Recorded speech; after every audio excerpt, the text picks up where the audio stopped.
I'm proud to introduce the 24-25 Southern Lab Student of the Year, Brooklyn Alexis Chisley. She led to lead us in the Pledge of Allegiance. She's an 8th grade student maintaining a 4.0 GPA. Brooklyn has been attending our laboratory school since the 1st grade.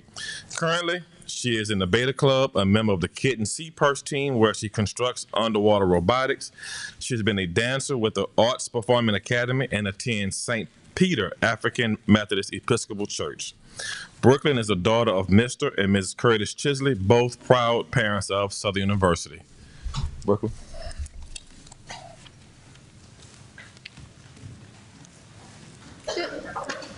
Good morning to Board Chair, Honorable Tony Clayton. Good morning to Board Chair, Honorable Tony Clayton, Vice Chair, Honorable Reggie Abraham, esteemed board members, President Shields, chancellors, and distinguished guests. Please stand for the Pledge of Allegiance. I pledge allegiance to the flag of the United States of America and into the republic for which it stands, one nation, under God, indivisible, with liberty and justice for all. Hey, before you leave, young lady, we got a couple of questions. What grade are you in? What grade are you in? 8th grade. What do you want to be when you grow up? I like to have a job in math or finance. Wow.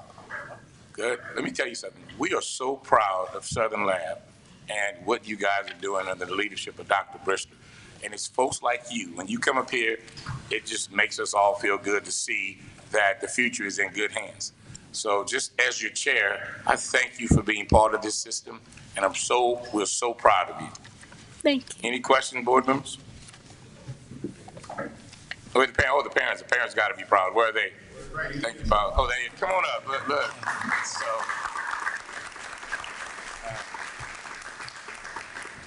well, you keep up the good work, and just know that we got you back. Thank you. Thank you for what you've done and doing. Thank you, parents. Next, we have the invocation by Pastor Lorenzo T. Bennett from Strangers Home Baptist Church. Morning. Good morning. Let us look to God. Gracious Father, we thank you for bringing us together today.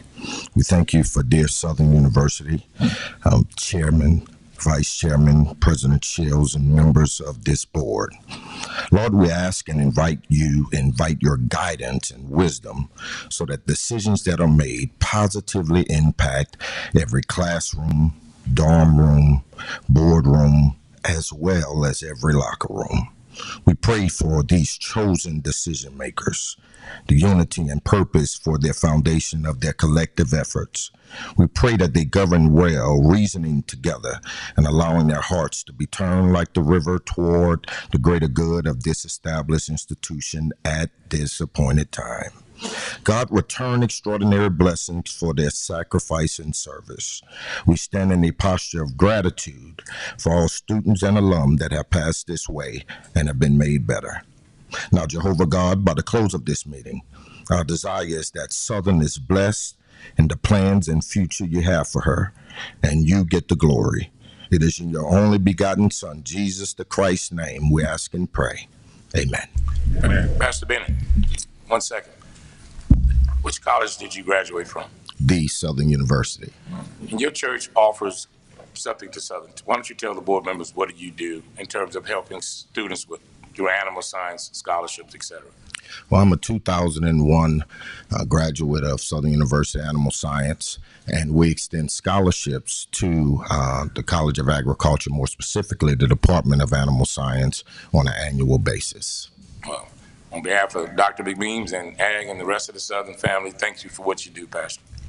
God bless you. Next, we're going to go to special presentations. Who's in charge of that?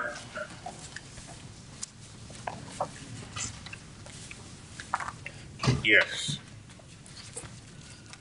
Good morning, Chairman Clayton. Good morning. Members of the board, Vice Chairman Abraham.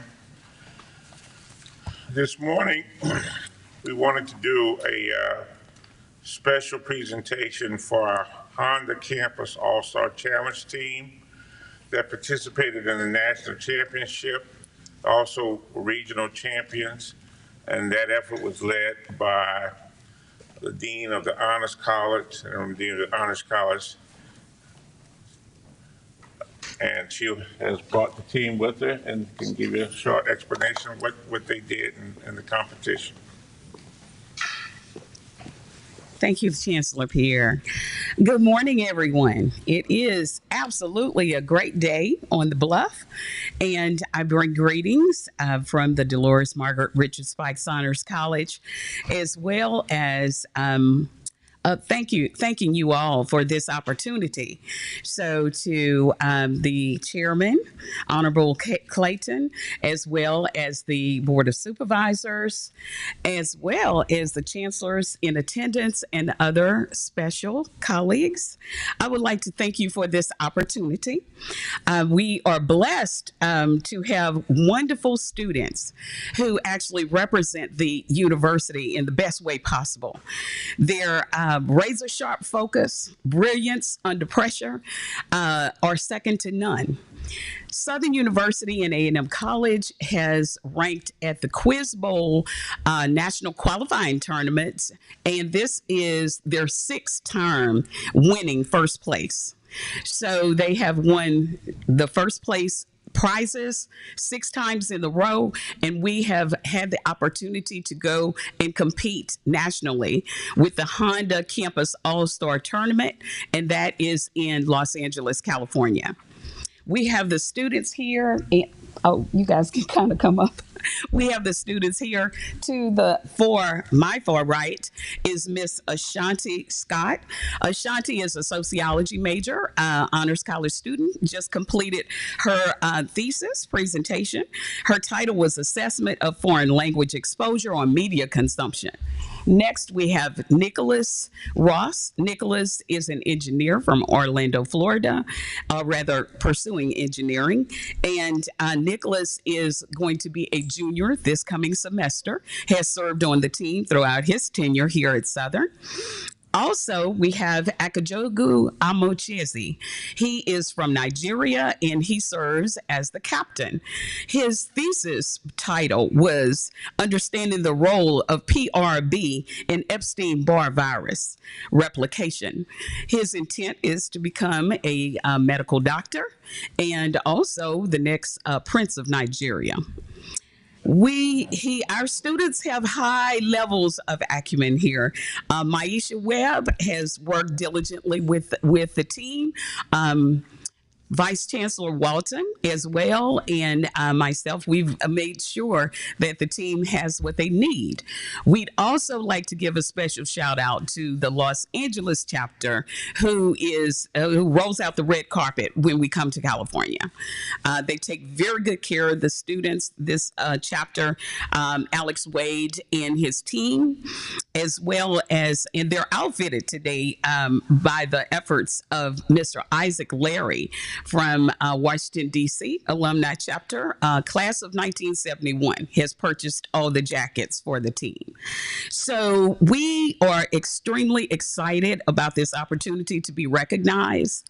The students have done what they needed to do, navigated tough questions, made sure that they represented the university to the best of their ability. And thank you for all of your support, because they wouldn't be able to move around and have the opportunities that are set before them if it were not for the board and the efforts of the university as a whole. So I'd just like Akajogo to maybe make a statement, since he is a graduating senior and outgoing. He's been a hot shot for 4 years and has moved the team to very high standards. Morning, everyone. Morning, Prince. Thank you. I just want to say thank you to everyone who's been supporting the team over the last 4 or so years. It means a lot to us to have support in more ways than one, and we truly appreciate it. Thank you. Thanks.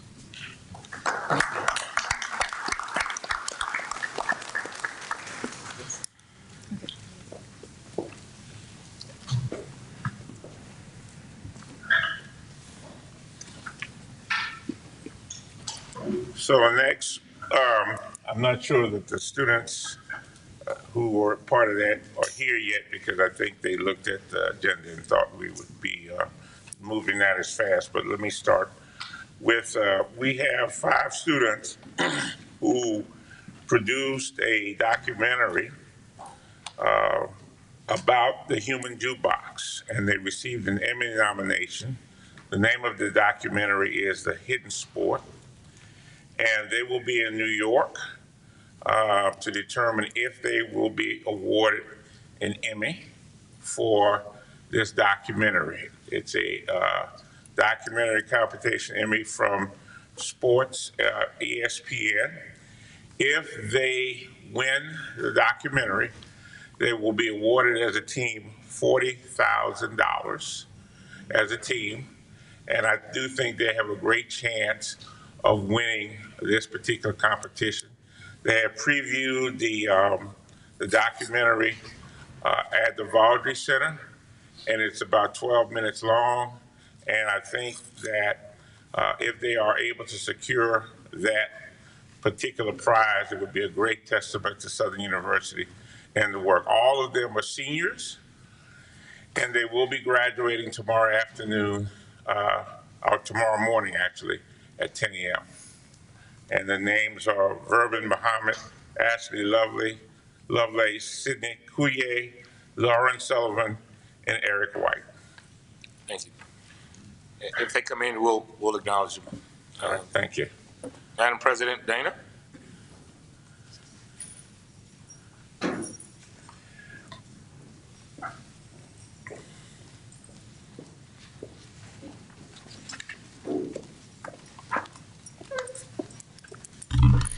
Good morning, Chairman Clayton, Vice Chair Abram, the honorable members of the Board of Supervisors, President Shields, chancellors, campus leaders, and members of the Jaguar and Knight Nation. I am Dana M. Bailey, the Student Government Association President at Southern University at New Orleans, and your student board member. It is both an honor and a responsibility to speak before you today, not only on behalf of my beloved SUNO, but on behalf of the 4 student leaders, along with myself, who have championed the needs, dreams, and progress of their campuses across this great system. Today, I proudly present the student presidents of the Southern University system, the bold voices, servant leaders, and bridge builders of our campuses. First, from the Graduate Division of Southern University in Agricultural Mechanical College, we recognize Mr. DeAndre Derringe. The Student Government Association President, DeAndre has been a steady and thoughtful voice, bridging the gap between undergraduate and graduate needs. His leadership brought visibility to the graduate experience and helped reshape how we support those pursuing advanced degrees. His tenure represents vision beyond the movement and strategy for the future. DeAndre, thank you for leaving a legacy that will continue to elevate the voice of graduate scholars system-wide. And congratulations on being named President Emeritus of the Graduate School Association.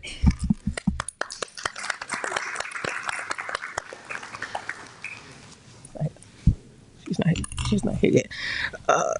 So Ms. Kennedy Orr is not here. I'm going to give her a few seconds. So representing Southern University Shreveport, we honor Mr. Marlon Davenport, a dynamic and purpose-driven leader who brought energy and innovation to Susler. Marlon's leadership prioritized student access, community engagement, and creating space for non-traditional students to thrive. Whether hosting empowerment events or advocating for enhanced services, Marlon ensured Susler students felt seen and supported. Marlon, your presence reminds us that leadership is not about position, it's about impact. Thank you for being that impact. And even though you are the youngest of the bunch, you surely are mighty. Thank you, Marlon. Legally defined is she. Next, we present Ms. Whitley Parker, the first 2-term Student Bar Association President of the Southern University Law Center. Whitley has been a fierce advocate for law students and the legal education experience. Under her leadership, student voices have become central to administrative decisions. She championed academic excellence, mental health resources, and professional development, leading in a way that will ring through the courtrooms for years to come.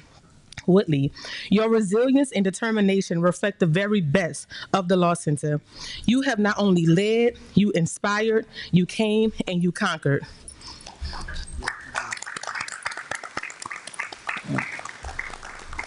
From Southern University in Agricultural Mechanical College, Miss Kennedy Orr, a, a native of Chicago, a powerful force of leadership, and the voice of over 6,000 undergraduates in Baton Rouge. As SGA president, Ms. Orr has been committed to transparency, engagement, and inclusion, ensuring students are not only heard, but are present at the table when decisions are made. She has strengthened student advocacy through town halls, health and wellness initiatives, and equity-focused programming. Ms. Orr, thank you for standing tall for all of the undergraduates on this campus and for lifting the next generation as you lead.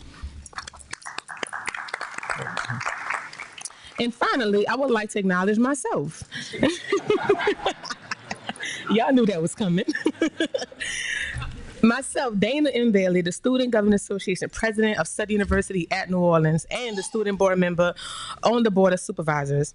This journey has been nothing short of transformational, from stepping on the campus of SUNO as a transfer student to becoming the first two-term SGA president and representing the Southern system on the Board of Supervisors, the first in 12 years. I have grown from a student into a scholar, from an interest into a proud woman of Delta Sigma Theta Sorority Incorporated, and from a young voice into a strong advocate. At SUNO, I work to expand mental health access, secure funding to remove student debt, enhance the collegiate experience, lead civic engagement efforts, and ensure SUNO students were seen, heard, and celebrated. Serving this system at the highest level has been my complete honor. To SUNO, thank you for turning my ambition into purpose into this system. Thank you for trusting me to lead. Each of these individuals have led with distinction, and though our campuses are spread across Louisiana, all 5 of our heartbeats beat as one. Together, we advocated for better student services, pushed for enhanced student experiences, supported mental health initiatives, and laid a stronger foundation for those who will come after us. So before I close, I want to take a special moment to thank the chancellors. Chancellor Ammons, Chancellor Gant, Chancellor Pierre, Chancellor McMeans, and Chancellor Washington, and each of our vice chancellors across the system. Your wisdom, patience, and open doors made all the difference. You allowed us to learn, to lead, and sometimes stumble, but you all never let us fall. Thank you for seeing us not just as students, but as partners in the vision of what the Southern University system can be. To my honorable chairmen, both Chairman Lawson and Chairman Clayton, and the honorable members of this board, thank you for creating a space for student voices and continue to prioritize the student experience in all that you all do. And to my fellow student presidents, thank you. Thank you for the late nights, the honest conversations, the organizing, the courage, and the sisterhood and brotherhood we shared. This moment, this movement, it was ours. Our alma mater starts off with Old Southern, Dear Southern. And as we pass this torch, we do so with confidence that our work has created ripples that will stretch far beyond our terms. Because from Baton Rouge to Shreveport and even down to New Orleans, we are Southern and we move forward together. As we always say at SUNO, you can go anywhere.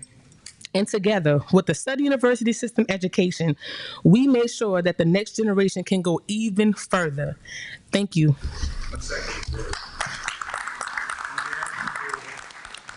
We introduce to you. We'll hold them here. But thank you for what you've done for the students, and we love you. I think I speak on behalf of my entire colleagues. Dana, you're one of the best board members we've had. Do you folks? Oh, yeah. Thank you for what you've done.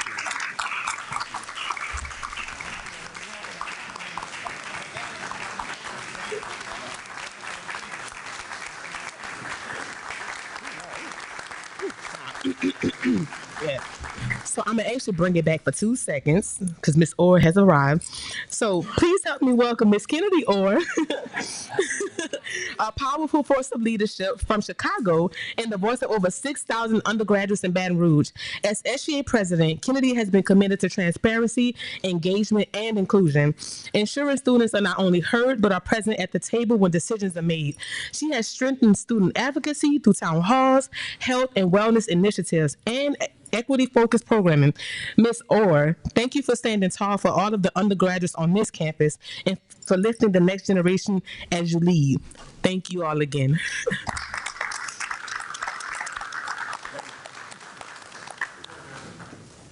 Take a picture with our student leadership and our president and vice chair.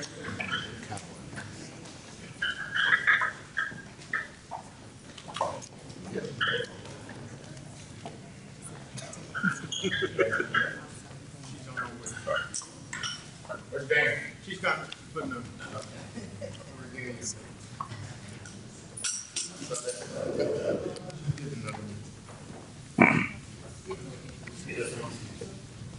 On three, one. Oh, 1 second.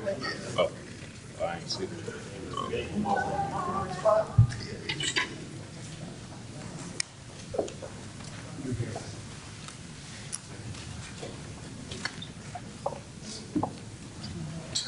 Now, Mac, I know the budget is tight, but come on.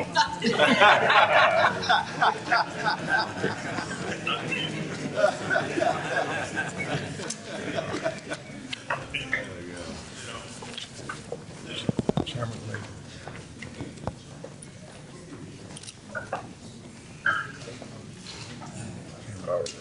On three, 1, 2, 3.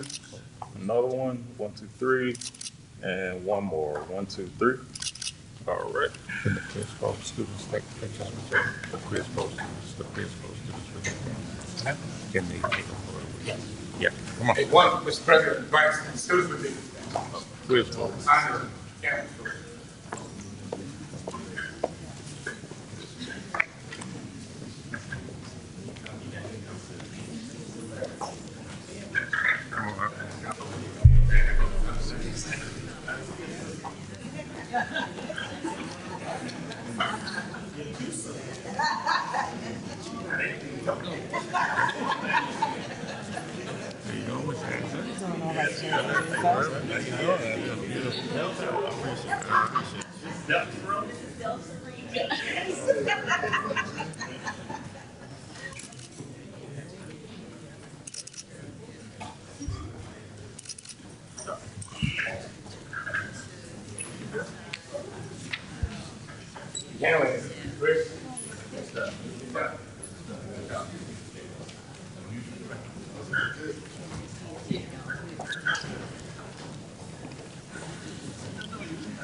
Chairman Clayton. Yes.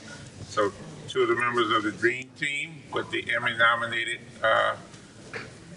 documentary here, Ms. Ashley Lovelace and Mr. Verban Muhammad. Welcome. Hello, good morning, everyone. We are just elated to be here. When we initially started out with this project, we had no idea that it would reach as far as it's reached and it would receive the acclaimed notoriety that it has, along with an Emmy nomination. Is just insane to us, and we are just so excited that not just to represent ourselves well, our families well, but to represent our beloved university well, and to put out there a story that all of us can relate to, that we love, and that tells a different side, a different point of view of history for our Southern University human jukebox and their hard work and their dedication to everything that they do for this university as well. So we are just elated to be here, and thank you so much for the recognition. We hope to continue to make you proud. The Sports Emmys is airing on May 20th, so we'll make sure that everybody receives viewing information for that. And we are praying that we bring this win back home to Southern University where it rightfully belongs. Yeah, young lady, one question. Yes. Where did this idea come up? I mean, who came up with it? Students or you? Or? So we are 2 of 5. And our director, Lauren Sullivan, she is the mastermind behind the idea behind the hidden sport. So the Sports Emmys has a HBCU competition annually that they do. And what they do is they solicit HBCUs to come up with a 5 to 15-minute documentary based upon whatever prompt that they give out for that year. This year's prompt was the past, present, and future of sports at your university. So we came up with maybe 5 or 6 different ideas as a group. I mean, we thought about everything. We thought about doing something about Ricky Weeks, something about Mel Blount, something about, God rest his soul, Coach Sean Wallace, and some of the other Nothing about Tony Clayton, huh? We'll keep you on the list for next year, Mr. Clayton.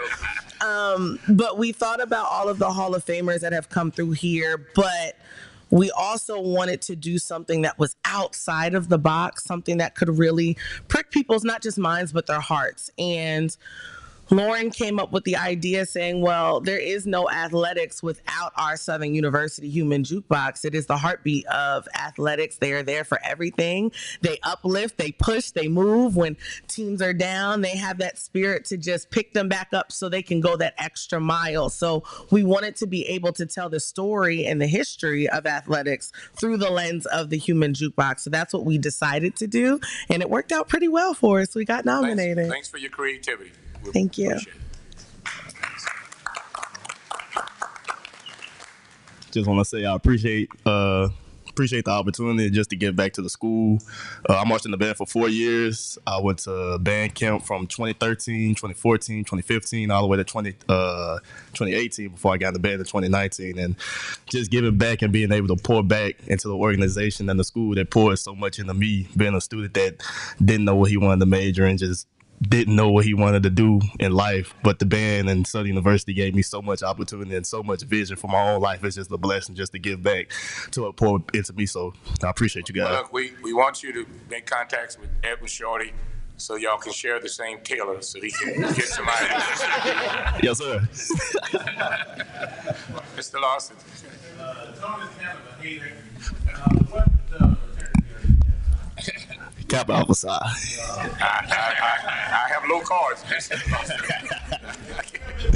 All right, we here for you. Already. Yes, sir. Yes, sir. I just killed your mic, son. Thank you, guys. Yes, sir. Motion by Mr. Quincy Cawthorn and second by Mr. Chris Massengill. The Special Presentation Committee is now adjourned unless I hear any objection. Hearing none, so move. We'll join. Thank you. Madam Ann Smith, we now call to order Academic Affairs Committee. Thank you, Mr. Chair. At this time, we will call Academic Affairs Committee to order. Roll call, President Shields.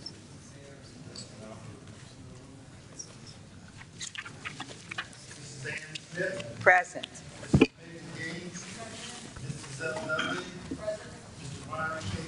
Mr. Henry Whitehorn, Attorney Tony Clayton. Here. We have a quorum. Thank you. A motion, please, to adopt the agenda as written. It has been moved and second. All in favor? Motion carries. Public comments, I have none. However, if you have comments, and that's not just for this committee, will you please make sure that it is pertaining to the agenda and you have 3 minutes. Action items, we have 2. Action item A, request for approval of the conferral posthumous degree for Dynasty Nicole Williams, and that's Southern University of Baton Rouge. Anybody want to comment on that? Yes, ma'am.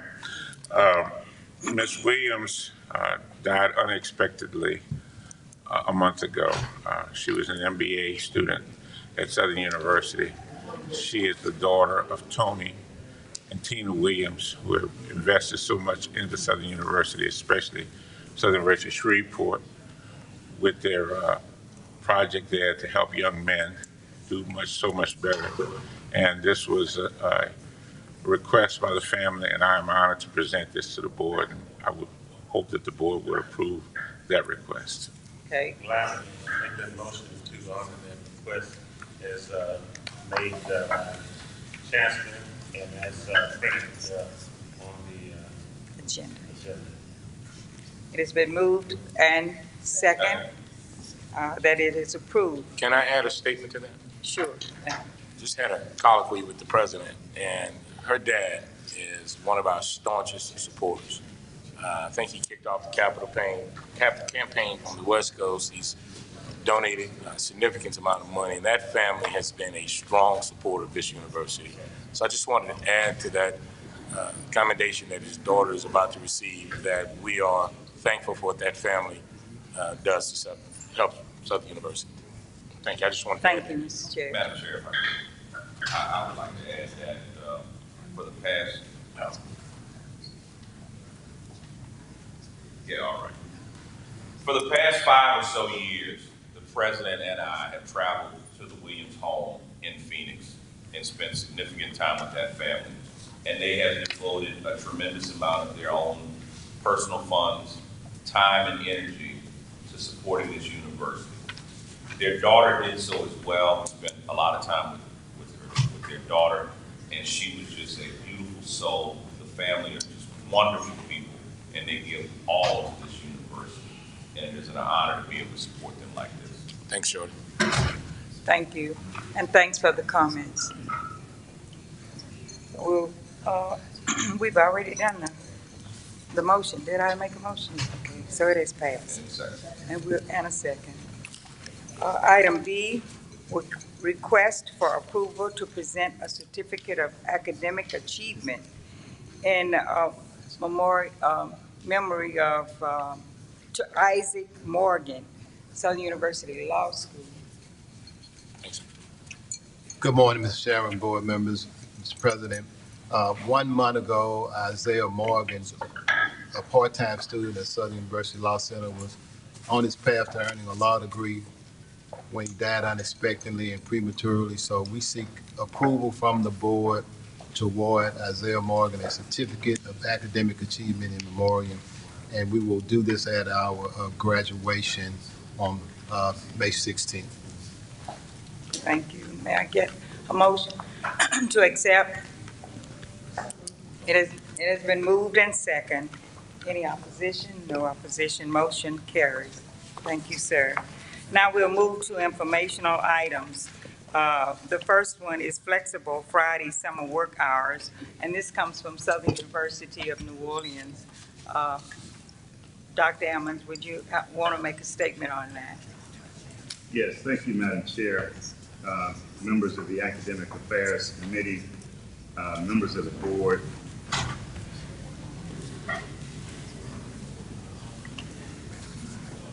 I'll just talk loud. Okay, thank you. Okay, thank you. Members of the board, the university has submitted a request to again provide flexible Friday summer hours for the university. We have done this for several years in the past, and we took a look at the data on our student profile, and over half of our student body is non-traditional. With the flexible hours, what we're proposing is to provide services, educational courses from 8 to 6 Monday through Thursday, and 8 to 12 on Fridays. Having the longer work days during the week would give us the opportunity to service our non-traditional students who are working, who normally get off from work around 5 o'clock. So we would be there for an additional hour for them to come to the campus and conduct business. The second thing is that we noticed that there was an increase in staff morale, having half days off on Friday, but again, working from 8 until 6. there would be no decrease in the number of hours for the university operations, but to have those extended hours Monday through Thursday and 8 to 12 on Friday. Do you have any other chancellors that are doing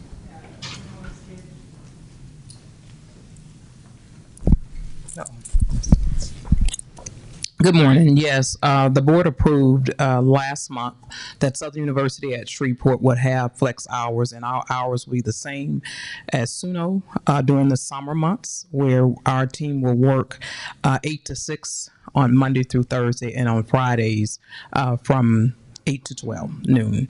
And so that's during the summer months. Any comments from the board members? Any questions?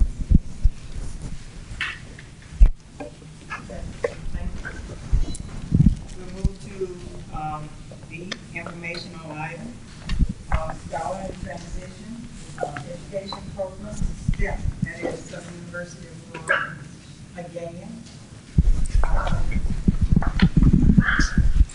Thank you. First of all, I want to thank Ms. Gaines, and I want to thank Ms. Smith and Senator Joe Bowie for providing us with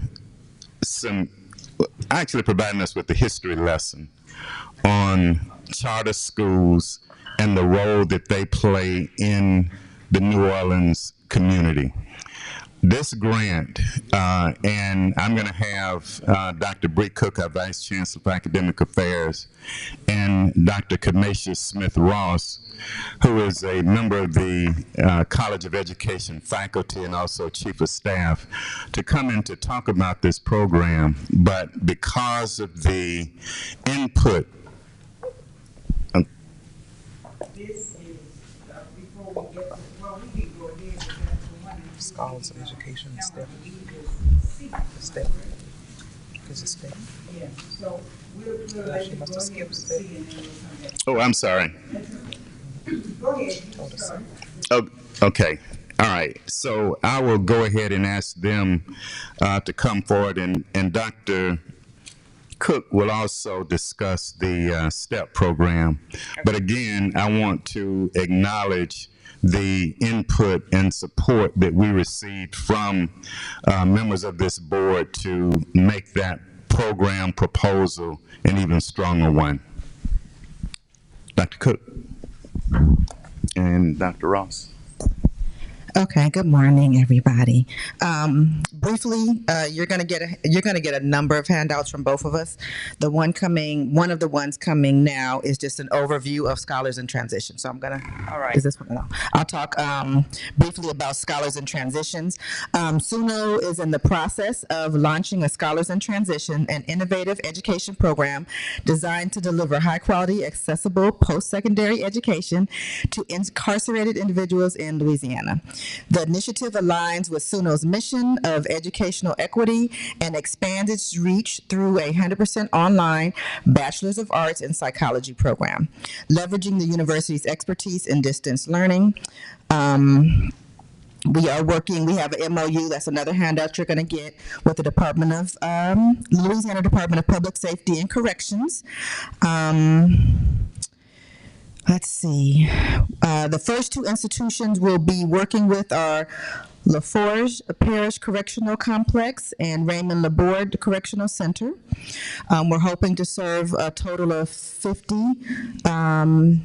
scholars in transitions starting this fall. Let's see. The Scholars in Transition program strengthens SUNO's role as a leader in equitable education by serving these incarcerated students with dignity, academic rigor, and a pathway to personal and professional transformation. The program also supports workforce readiness, reduces recidivism, and fosters community reintegration. Madam Chair, I have a question.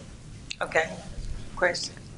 What are the criteria for individuals and getting access to this program? So when we were having our meetings with the Department of Corrections, we were really looking at individuals with probably 5 years or less, so a shorter time, so that they can actually transition out and utilize the degree. So you would say this is mostly nonviolent offenders? Yes. Okay. You said mostly nonviolent. So is there a degree of, Not that we choose. There may be a degree that the Department of Corrections utilizes, but I don't remember it being specified.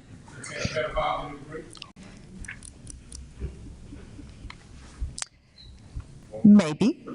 I'm gonna be honest. Maybe I don't. In the MOU, I do not believe that is specified, but you'll have a copy of the MOU. Okay. Okay. Mr. Matthews, your hand was up. Yeah, I wanted to. Is this on? Yes. I just wanted to understand the rationale for the BA in psychology program. Was it why specifically that degree?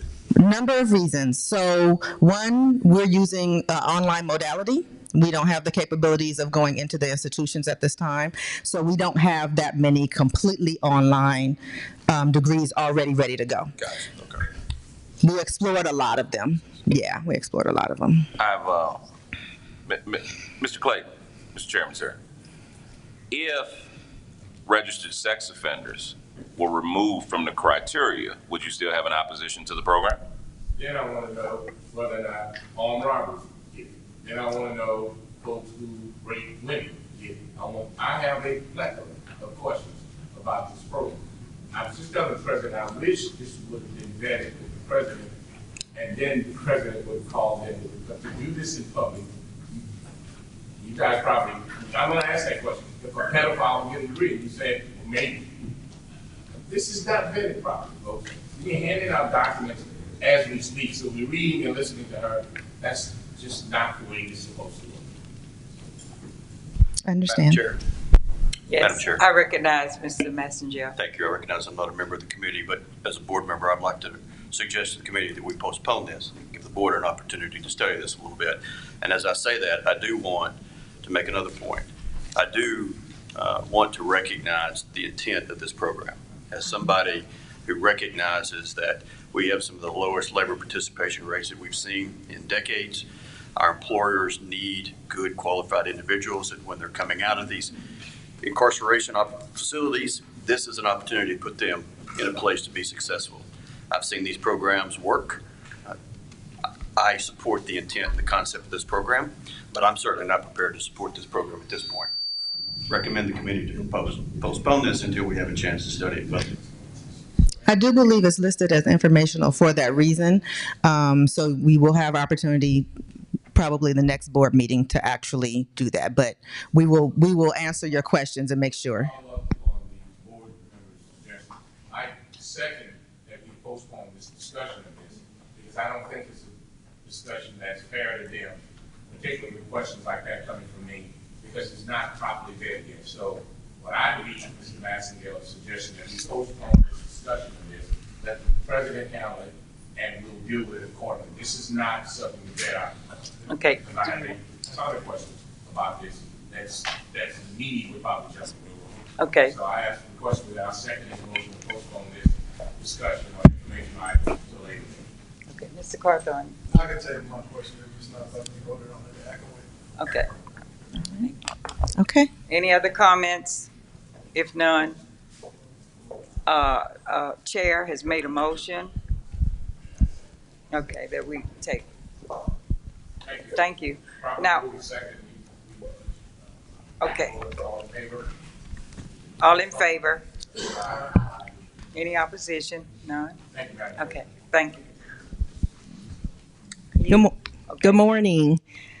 Honorable Chairman Clayton, Vice Chair Abraham, President Shields, honorable members of the board, and the Academic Affairs Committee. I am Kamisha Smith-Ross, and I serve in role as Chief of Staff at Southern University at New Orleans. Thank you and Dr. Ammons for this opportunity to provide information on the proposal for a new degree program at SUNO, the Masters of Education in Amalgam Leadership. The Amalgam Leadership design is a hybrid leadership model of best practices regardless of the K-12 school type.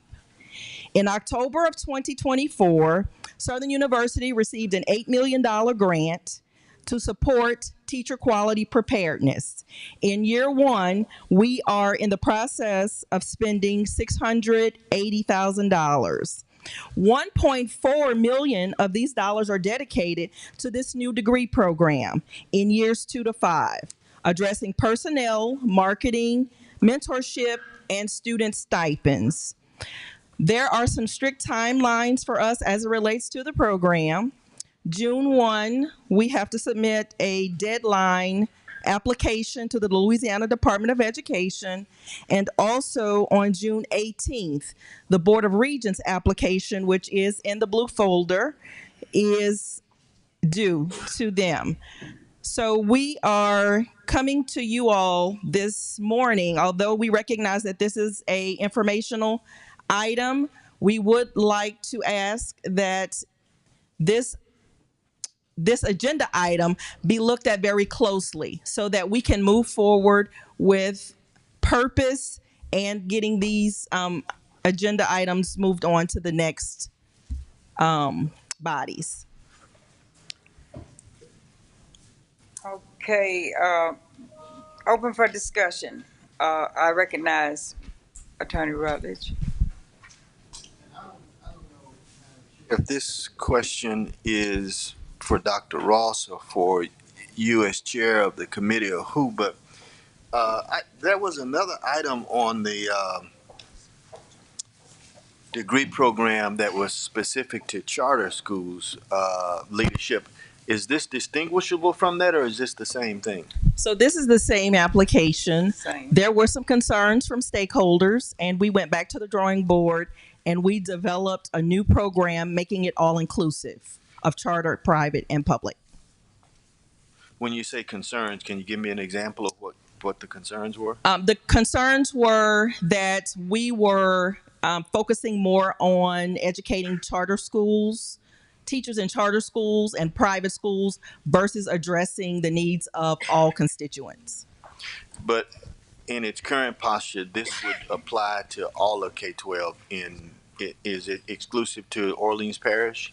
No, sir, it is not. But because 99% of the schools are charter in Orleans Parish and we reside in Orleans Parish, we wanted to make sure that we were all inclusive. So it's open to anyone in the state of Louisiana. Yeah, I understand that, but I thought I understand that we're going to develop, the ask is for the board to approve the degree request to the Board of Regents. Is that correct? Yes, sir. That is the ask. And in what year do you plan to take in your first cohort? We would like to take that cohort in fall 25. Fall of this year? Yes, sir. And what do you have a projected number? 20 applicants in the first cohort. We think we'll exceed that number, but we want to be take some reservation because we still have to do marketing. With getting the approval first, we recognized ideally we probably would not get as many candidates as we would like to, but with the proper marketing, we know that the program will grow. And what's the source of the $8 million in seed and funding that you received? Where did we receive the money? Yes. From it's a federal grant. Oh. Yes, sir. And it's going to survive? It will survive. What agency? Department of Ed. Okay. Yes. It's the TQP grant. All right. And so today is just for informational purposes, not for action item. So I would hope that this would become an action item because we have very strict guidelines, and the month of June is going to be critical to our success and be in compliant with what the grant is asking of us. Gotcha. Thank you. Okay. I recognize Chair. Have I read the grant? Yes, sir, I have. Does the words diversity, equity, and inclusion, is it included in that grant anyway? So in transparency, yes, sir, in full transparency, when we submitted the grant, diversity, equity, and inclusion was included in the grant because the target was for HBCUs. But I'm only asking that because we've had a grant yanked from us just as folks all across the country. And I don't want to put anybody on notice to go read the grant. You just did. But it's the alternative, that you come in, we invest in this deal, then you get a gain from it. So it's about betting again. And if those words, look, I love those words, but if those words are in that grant, then it's likely, more likely than not, that it will be in. So, Attorney Clayton, I will say that we were in a pool of candidates. Our grant survived. There were several that were defunded, but there were 5 who survived that cut, and we were one of the 5 that survived the cut. So I have been in conversation with the Department of Education, my program officer, and he has continued to ensure us that we need to move this program forward. We should not stop because we are not defunded. I recognize President. So this is sort of procedural. You're saying to us is that you need board approval almost immediately Yes, sir. in order to get in front of the other agencies. This isn't an action item. So we need to, if it's the board's pleasure to move on this, then we got to move it into an action item status, right? Well, that's impossible. That's not how it works. Oh, just a minute. President, are you finished? Yes. Okay. I recognize Mrs. Gaines.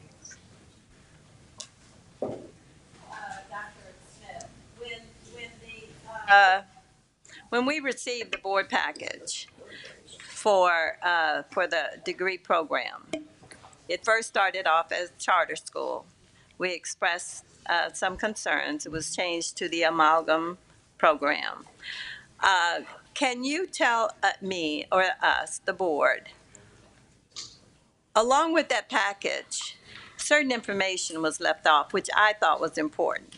If this master's program was written and developed and is being presented here today as a part of this grant, we were not told of the grant. We were not told that this was wrapped within this grant.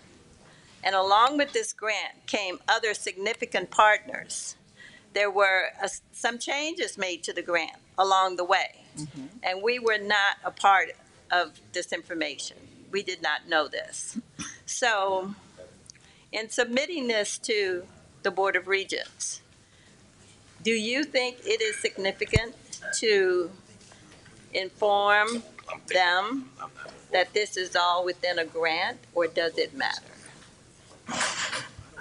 Because as you're presenting it to me, it's only the master's proposal. So are you submitting the grant as well to them, or how does that work? No, ma'am. They're not asking us to submit where the funds are coming from. They just want to know that we can support the program. And that's why we're asking for the program, because we've identified the funds. Along with Southern SUNO being involved in this program, there are some other partners. Can you elaborate on who the other partners are? Yes, ma'am, I can. We are partnering with New Schools for New Orleans and also Southern University Baton Rouge College of Education. Who were the other partners but have withdrawn? Tulane University was formerly a partner, and the New Teacher Project was a partner as well. Did they have any concerns with the grant for their withdrawal? What was their? No, ma'am. They did not have concerns with the grant. What they recognized was after we were awarded the grant, they did not have the caliber of student that the grant mandated they needed to serve. So we serve post-bac students, and that was one of the main criteria, that you had to serve post-baccalaureate students in order to secure these dollars. And so they went back and assessed their situation to recognize that they could no longer move forward with us. Now, mind you, Tulane University had just been awarded 2 years ago a $10 million seed grant. So they had already secured a large sum of money. We were trying to do a consortium of universities in the region whereby we could all have a focus on creating future leaders who could service charter schools, private schools, and the public school in New Orleans. And from your statement earlier, you feel rather sure that this grant will survive Yes, I do. from your communication with the U.S. Department of Education. Yes, ma'am, I do. Okay. Okay, any other questions or comments?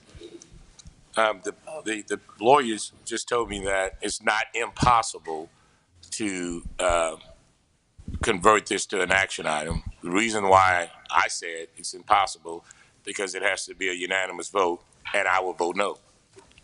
So just do whatever your wishes are. It's impossible to convert me to follow this without knowing exactly what I'm voting on. So with that, Ann, I just wanted to make it clear. I misspoke when I said it was impossible. But I'm done with it. I have no more questions about it. Okay, I recognize Mr. Lawson. That being the case, I would certainly recommend that we just move forward with the agenda, and we have some information to digest. I hope we're not doing it at a peril to losing the grant, because charter schools, I have a lot of concern about them. But that's the wave in New Orleans, and it's coming north. But I'm not overly concerned about laying it over out of abundance of caution, so we can get a little bit more information. So I suggest we don't take any action. Ask that question, but. So is it, I recognize, just a minute, hold it, just a minute. I recognize Attorney Shorty. When I was originally informed about this, I think the concern that we had, especially because of the controversial nature of charter schools in New Orleans, was that if we did this in conjunction with charter schools, it might be a problem for the community in New Orleans because of the strong feelings relative to charters running pretty much all of our schools except one.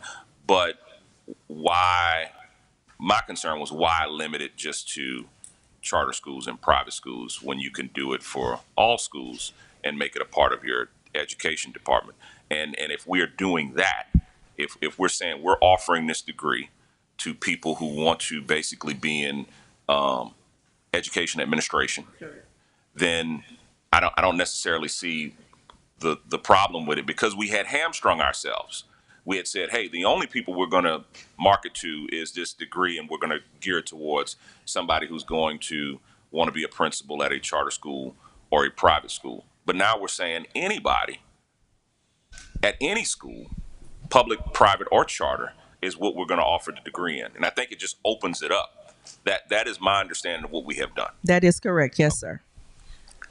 I recognize, I'm sorry. Hold it. I recognize Attorney Rutledge. Dr. Ross, if we don't act today, is it safe to say that you will probably not be able to get approval from the Board of Regents in time to have a 2025 cohort? Yes, sir. That is correct. Okay.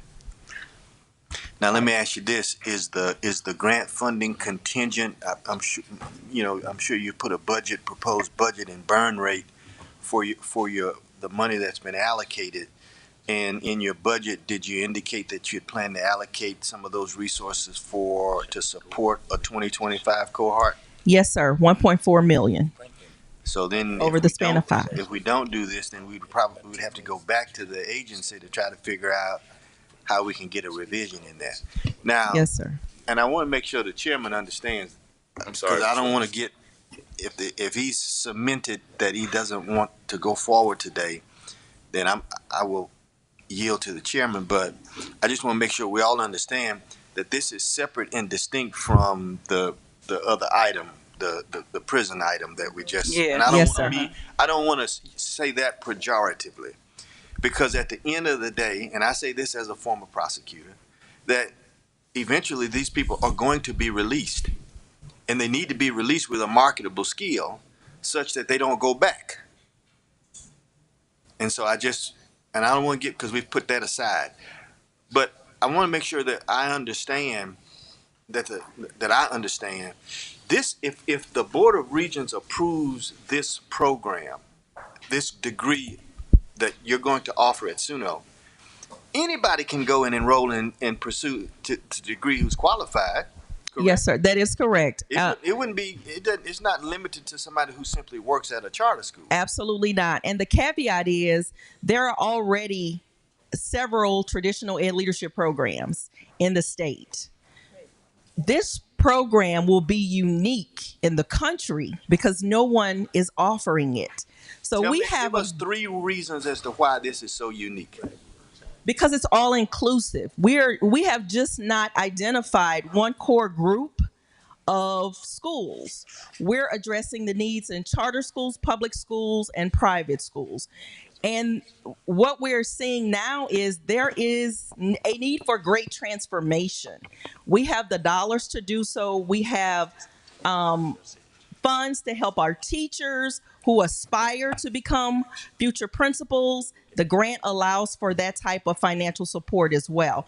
So it's a great opportunity, and I truly believe that it is going to impact enrollment at SUNO. I think that's what's critically important here. All right. We're looking to drive enrollment. All right, and this is my last point, Madam Chair, because I'm trying to help you with the real chair. Okay. Yes, thank you. I'm trying to convert it. Thank you. But let me just say this, and I know Mrs. Smith will appreciate this, having been a principal.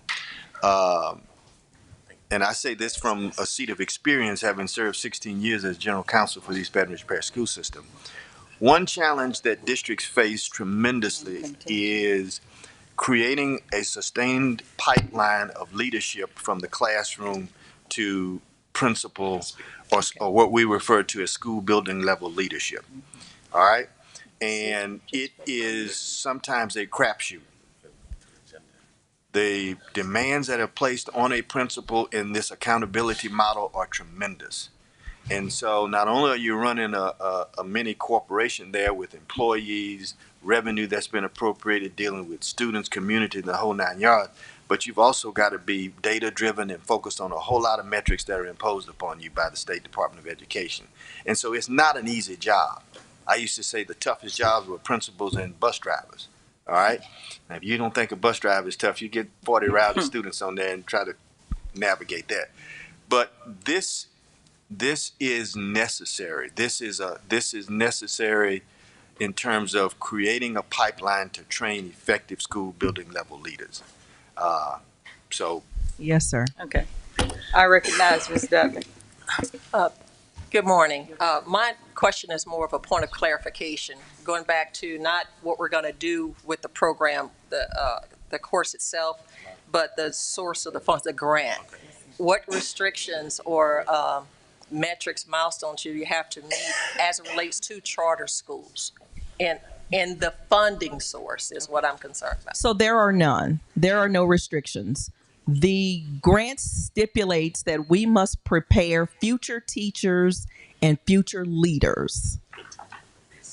Those are the two keynotes that have been that are part of the grant. So that was ideally our focus. We wanted to separate ourselves from the other traditional ed leadership programs in the state, and thought because we were in a parish where there was an overwhelming percent of charter schools, then we should hone in to helping, charter school leaders improve. But after having links of conversation with, as I say, the stakeholders, we recognize then maybe we should not just have that focus on charter schools, but be all inclusive. And so our team went back to the drawing board and we thought about this design. And we truly believe that this is something that will be very successful. So your emphasis now is just leadership in education, K through 12. Correct. Okay. That is correct. I think that is a better path forward for what you're trying to accomplish. And whether you identify one sector over the other, charter school is different in North Louisiana. There's only one type 1 charter school in Caddo Parish. It's totally different down here, but the whole focus is education. So that's, I think, all of the responses that you've gotten. There's a thing as a charter school movement, and that's not the issue. The issue is education, improving education. I think that's where, whether you're talking about higher ed or K through 12, if we're looking at leadership programs to address the challenges across the board, that's what's going to draw people in your traditional public school, as well as charter schools and private schools and the church schools and all of them. So I just encourage and congratulate your model on listening to and getting the feedback and creating a better model and path forward. Thank you for the clarification. I recognize the chair. Several questions. One, which entity controls these charter schools in New Orleans? Do you know? So their charter, they have their own boards. And so as a result of that, their boards control, the decisions that are being made. So there is no one true entity that controls each individual charter. Teach for America, do they have anything to do with this? No, they do not. So why now, if at this moment, is it one particular school board of one particular charter school that came to Suno and said, we want this? No. So what transpired was New Schools for New Orleans reached out to Southern University at New Orleans, Tulane University, the New Teacher Project, and asked if we wanted to engage in a consortium, that there was a grant that they felt we could all collaborate on, and it would support any of our education aspirations. When we developed the grant in collaboration with one another, Suno submitted the grant. So we actually sat down, uploaded the grant to G5, submitted it on behalf of everyone. When the grant was funded, because we submitted the grant, the federal government reached out to me and said, you all submitted the grant, therefore you are awarded the grant. New Schools of New Orleans is not the authority of the grant. Southern University at New Orleans is the authority of the grant. And from that, I guess that day forward, we have done restructuring whereby the grant is solely focused on helping our students and the community. Mr. Rutledge, let me ask you a question. Once you represented the school board, the MFP money that's assigned to every student, do these charter schools get that MFP money? Yes. It's like $14,000 per kid? Well, it depends on, it varies by parish, but there's a minimum base that the MFP provides, and then there's a local share that's added to that. So that's hundreds of millions of dollars that's in play here. And so here again, my issue is more with y'all's protocol. We had 10 days for this board packet, and somebody just walked around and handed us all these documents. Oh, let me finish. I'm going to let it on the agenda, and I will vote accordingly if that's the wishes of the board. Y'all vote the way y'all want to vote, but I would not object to whatever process y'all come in trying to convert this to to an action item. Okay, at this time, I would like to you have something to say, Vice Chair? I'm sorry, I'll listen to you, madam. Okay, I was about to recognize Mr. Lawson. And My I do have a question. recommendation is that, I remember the last speech that Martin Luther King had in Rapides Parish at the Coliseum. He likened Louisiana to Rip Van Winkle's novel, Sleeping Through the Revolution. I would hate to think we have an opportunity to move forward on this and we squander that opportunity and not take advantage of the good that's in there. I have a lot of concerns, as the chair does, because this is a lot of documents to read, and I'm at a comma right now, not at a period. And that's not the comfort level I like to be at. But I would like to afford them the opportunity, Mr. Chair, to move forward and add item number 7 under other business. This item is an action item, and we'll make it contingent upon the signature of the chairman and of the president, and we still can give them our input. And if there's some discomfort, they just won't sign it, quite frankly.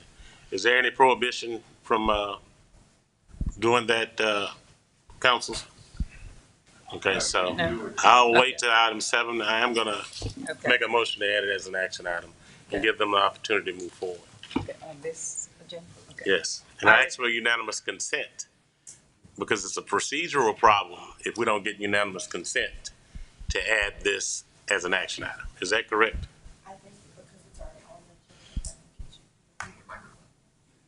Okay. Go ahead. Well, Hold just a moment. She's gonna I was just gonna say. turn it on. It's not coming up. I don't think, since it's already on the agenda, even as an informational item, the information is there. I don't think there's a prohibition against taking it up as an action item without unanimous consent, although obviously that would make it much cleaner and everyone would be happy, including me. I like to err on the side of caution and make it unanimous. Mr. Abraham, I recognize you, please. Sorry, just a quick question, Madam Chair. So we've already received the funding for this grant? Yes, sir. And how much? Yes, sir. How much is that funding? $8 million. Year 1, we've received 680,000. Year 2, we will receive about 1.8 million. So that's fine. So is the year 2? Yes, yes. Year 2 through 5 is in question.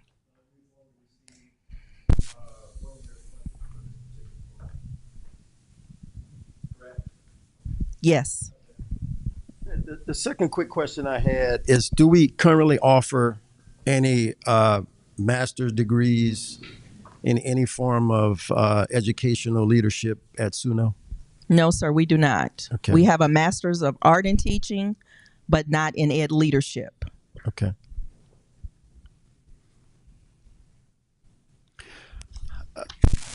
I would like to dive into the unknown chair. I mean, it appears as though it sounds like an opportunity, right, based upon funding. I'm just not comfortable in, whether or not this is sustainable beyond this first year of funding that we have, particularly as the chair mentioned, if it's anything relative to DEI, I'm just not sure where we go from there. And I'm not comfortable with where you guys are relative to the outlook on that. It seems as though it's still a question mark whether or not we're going to be able to sustain this program beyond year 1. Is that a question for me, sir? Yes, it is. Okay. Well, I don't foresee it being an issue. I can share with you that many of the other programs that were defunded have now since been refunded within a matter of 2 weeks. So their programs have started back up. We were of the newest cohort. Southeastern also has the same dollars, and they're utilizing their dollars as well. I would just hate for us to lose this opportunity, as many of you know, because it is critical to the enrollment and the survival of our College of Education.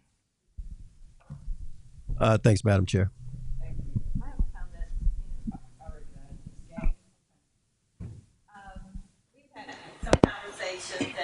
Back and forth. My concern was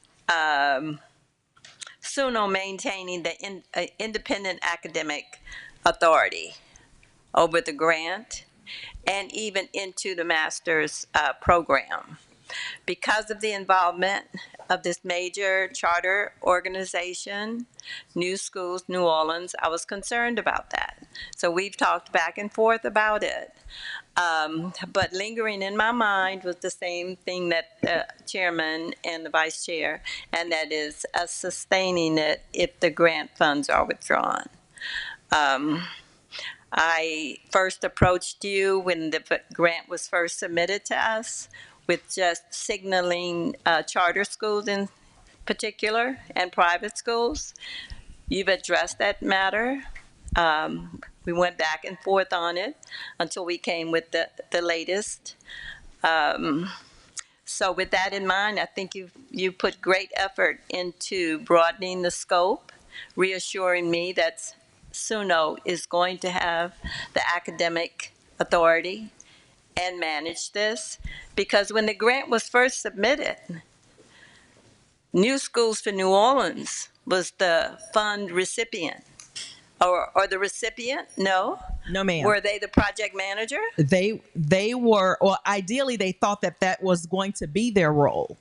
But as I stated, SUNO submitted the grant through its G5. And as a result of that, we received the award. So ideally, that is what they thought they were going to do. But the federal government said, no, this award is for SUNO and not for New Schools for New Orleans. But they thought they were.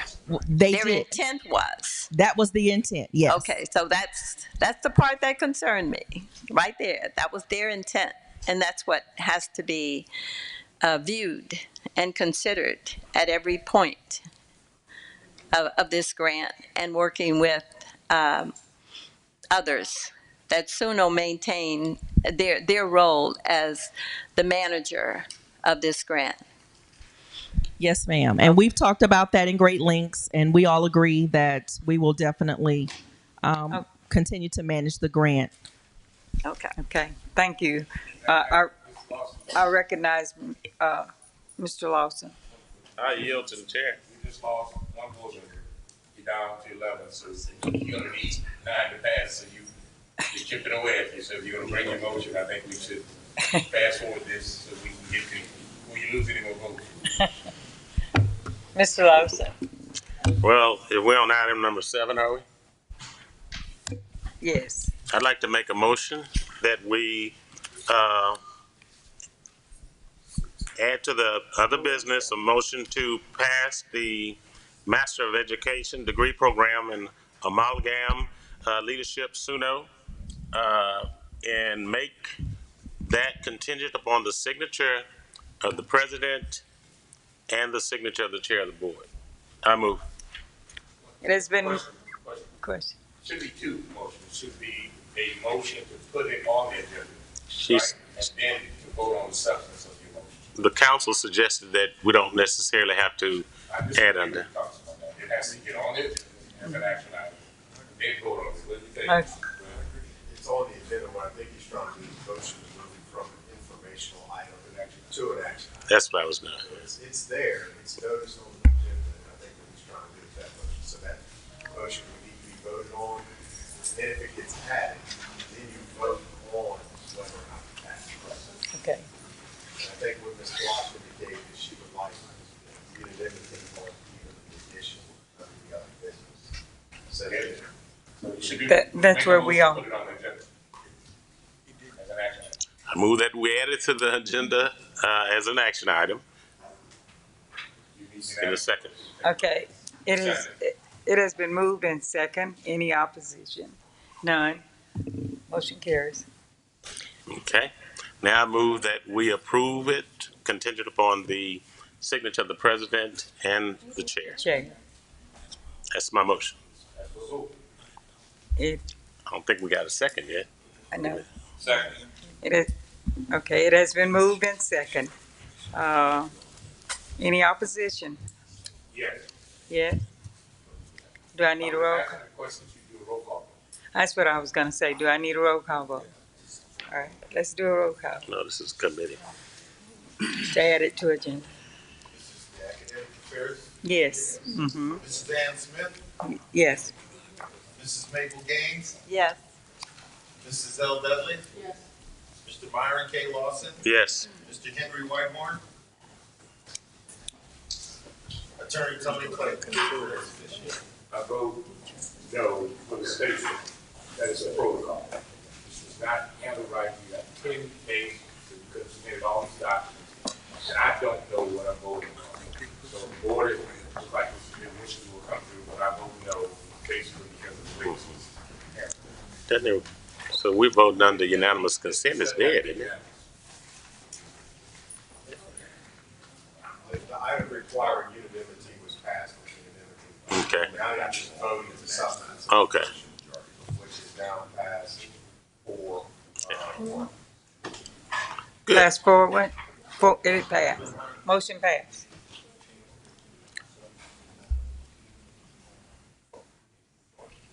Can we do it again? I just heard that.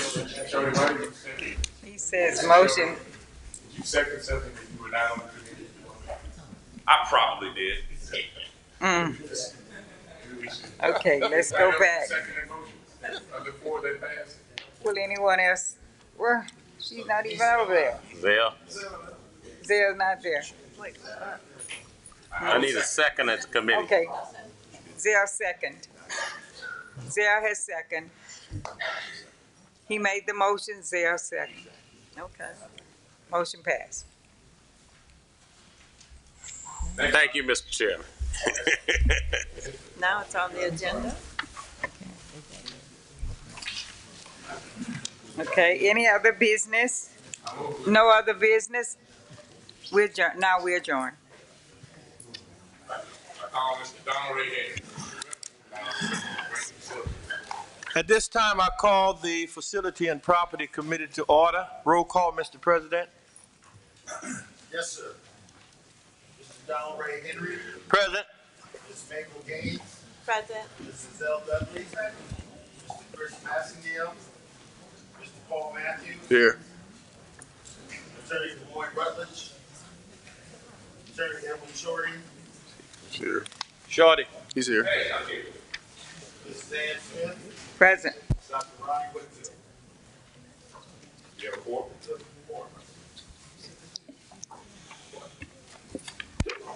Might not be present, but Since, yes, we have a quorum. all right, since we have a quorum. I need a motion to adopt the agenda. So moved. It's been properly moved. Second by Ms. Ann. All in favor? Aye. Opposed? Motion passes. Do we have any public comment at this time? Seeing that there's none, at this time, we're gonna have a very short informational item updated by Mr. Ken Dawson. If I may, Mr. Dawson, I'd be glad to see that you've been able to get the bandages taken off your head from the meeting. Yes, sir.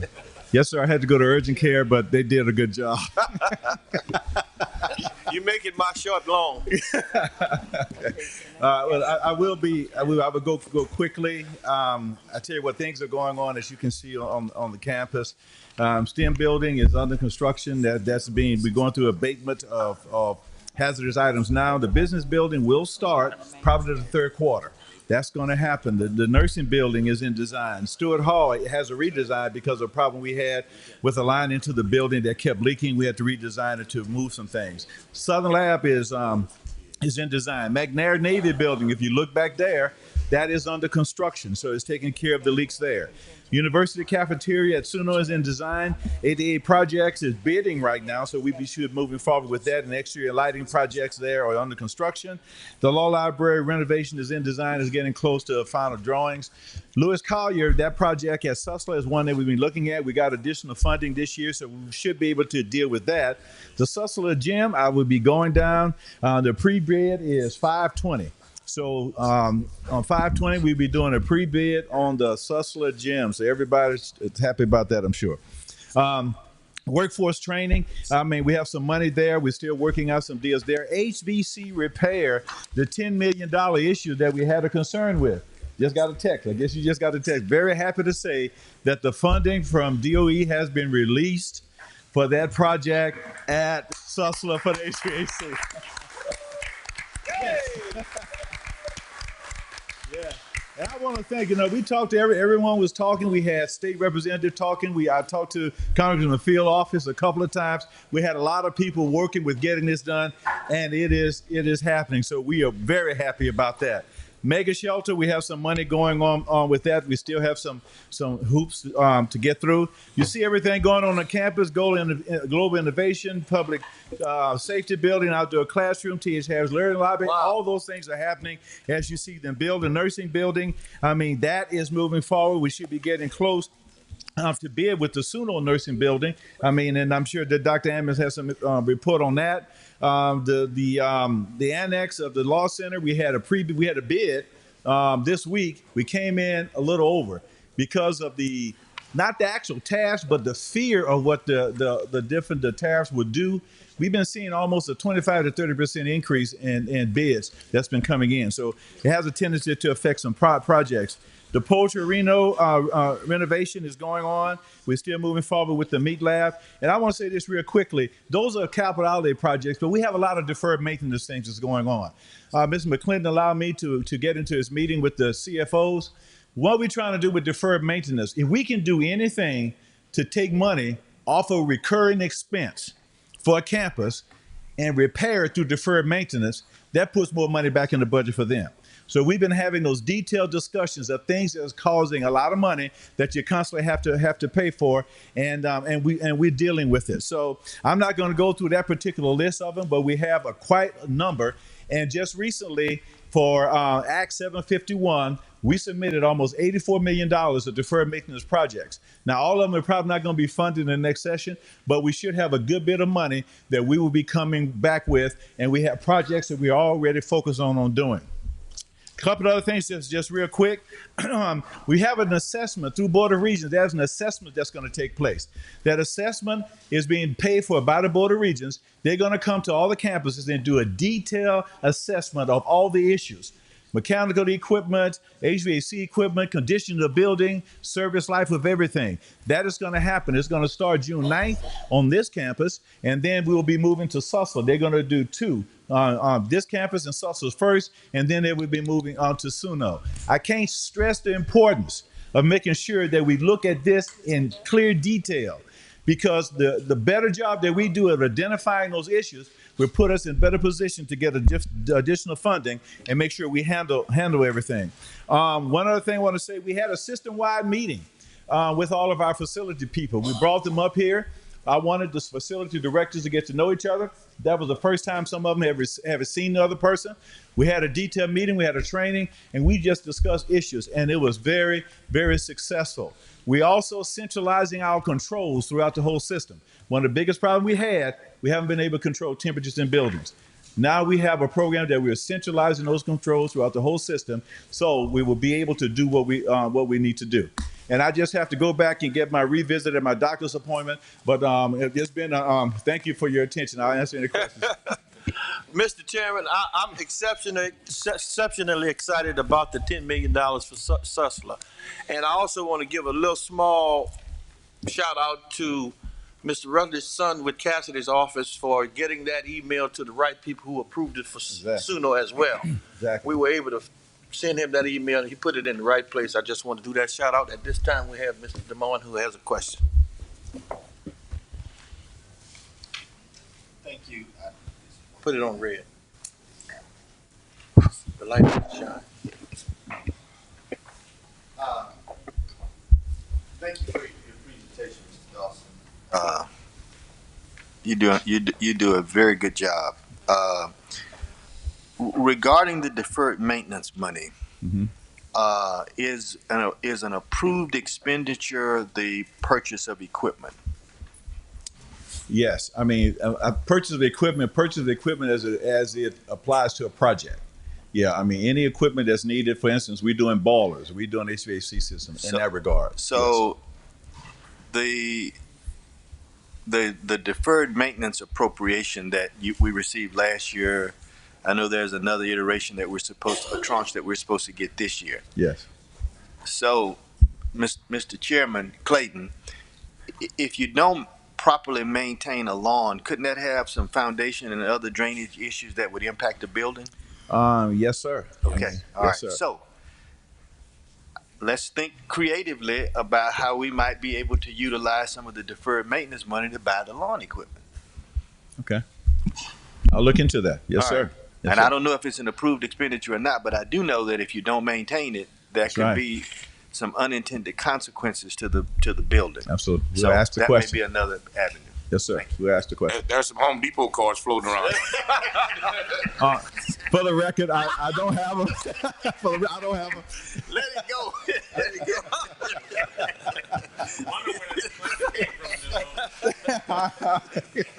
All right. Home Depot. Wait a minute. He does not sit around. Do we have any other business? Can y'all give him a Home Depot card, please? No, I don't. I have some other business. Yes. And I want to recognize you. That money that Suno got was a direct result of what you did. You talked to Ken Brass. It went directly to the governor. The governor went directly to President Trump. And because of you, Donald Ray, the way you were persistent on that, it's because we got that. And I know the rest of the committee chairs are doing a great job, but you are doing an exceptional job. And so I directly give you all credit for bringing that money in. Thanks. And I also want to add that the vice chairman had a role in it as well. Yes. Thank you so much. Any other business? Seeing that there's none, I entertain a move to adjourn. It's been moved, secondly, properly moved. Meeting over. Thank you. Thank you, Mr. Chair.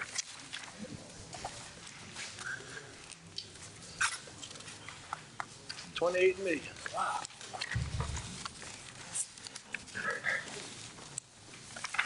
It's on me, right? Next, we call to order. Wait, Rich. Finance Committee by my dear friend, Mr. Myron K. Lawson. K for Creole. You got that right. Now time to call to order the Finance Committee. Mr. Secretary of the Board, would you call the roll? Yes, sir. Mr. Myron K. Lawson. Present. Mrs. Ann Smith. Present. Mr. Reggie Abraham. Attorney Quincy Cawthorn. Present. Mrs. L. Dudley. Ms. Maple Gaines. Mr. Chris Massengill. Attorney Des Moines Rutledge. Attorney Tony Clayton. Here. We have a quorum. He's outside. Thank you, Mr. President. Item number 3, adoption of the agenda. Are there any modifications to the agenda as published? Hearing none. Item number 4, item number 3, move to adopt the agenda. Is there a motion? I so move. Moved by Board Member Ann Smith, properly seconded by Board Member Hawthorne. Discussion? Hearing none, all in favor, aye. Opposed? Motion carries. Public comments. Are there any public comments relevant to the agenda as adopted? So no one approach the podium. We'll go to item number 5, informational items. A, interim financial report. Mr. McClinton.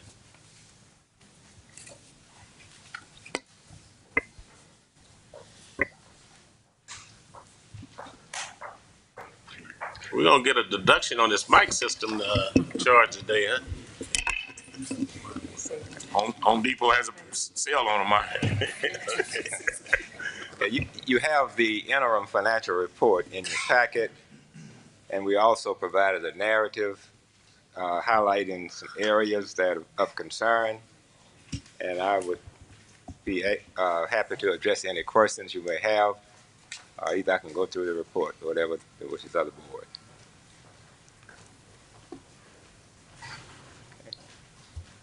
Any questions? Okay. Thank you, Mr. McClinton. Item number B, restructure and adjustment of the tuition and fee rate policy and procedures for the Southern University Child Development Center. I think that's Dr. McMeans.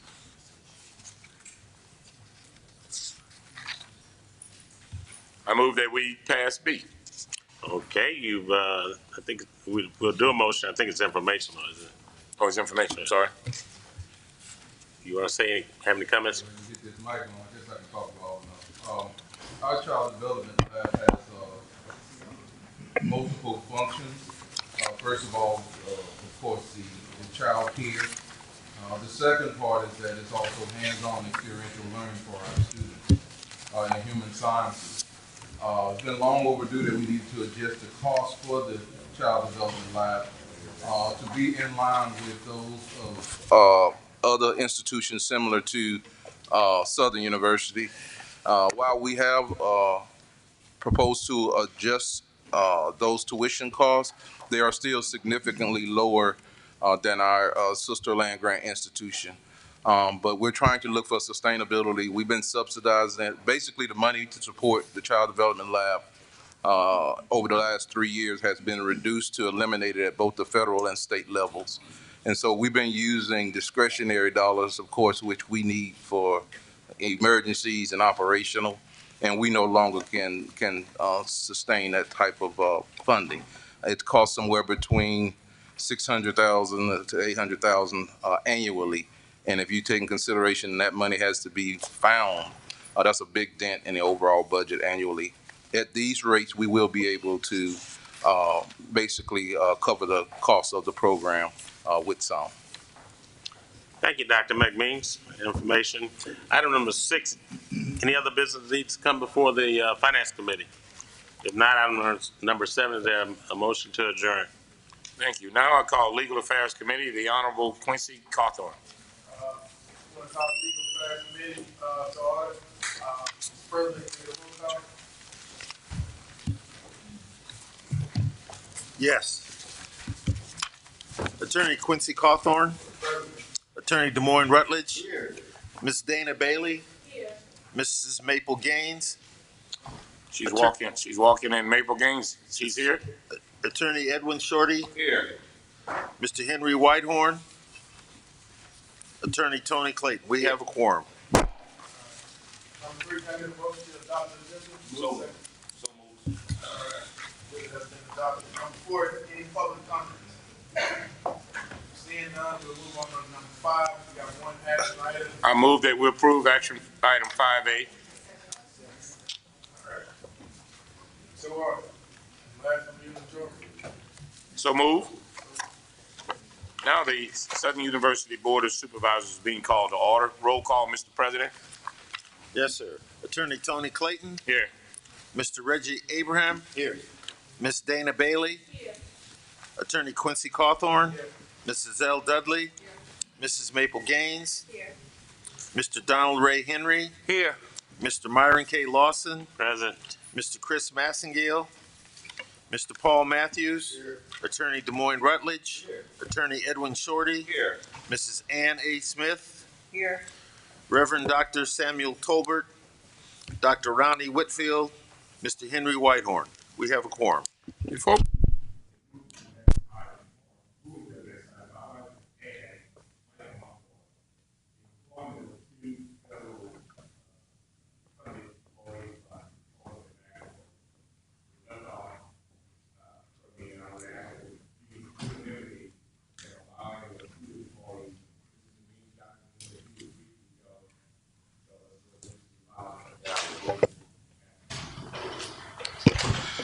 Yes, these are 2 important positions in extension at the Southern University Ag Center.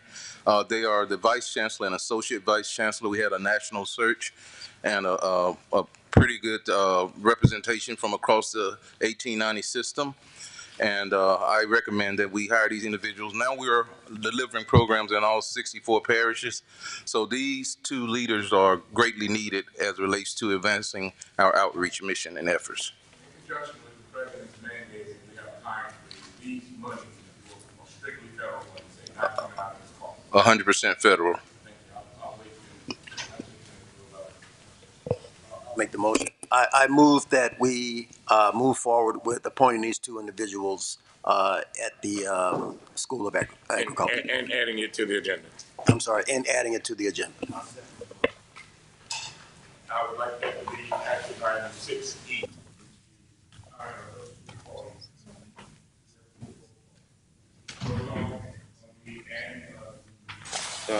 Federal funded employees through the Ag Center. Attorney Tony Clayton. Yes. Mr. Reggie Abraham. Yes. Ms. Dana Bailey. Yes. Attorney Quincy Cawthorn. Yes. Mrs. L. Dudley. Yes. Ms. Maple Gaines. Yes. Mr. Donald Ray Henry. Yes. Mr. Myron K. Lawson. Yes. Mr. Chris Massengale. Mr. Paul Matthews. Yes. Attorney Des Moines Rutledge. Yes. Attorney Edwin Shorty. Yes. Mrs. Ann A. Smith. Yes. Reverend Dr. Samuel Tolbert.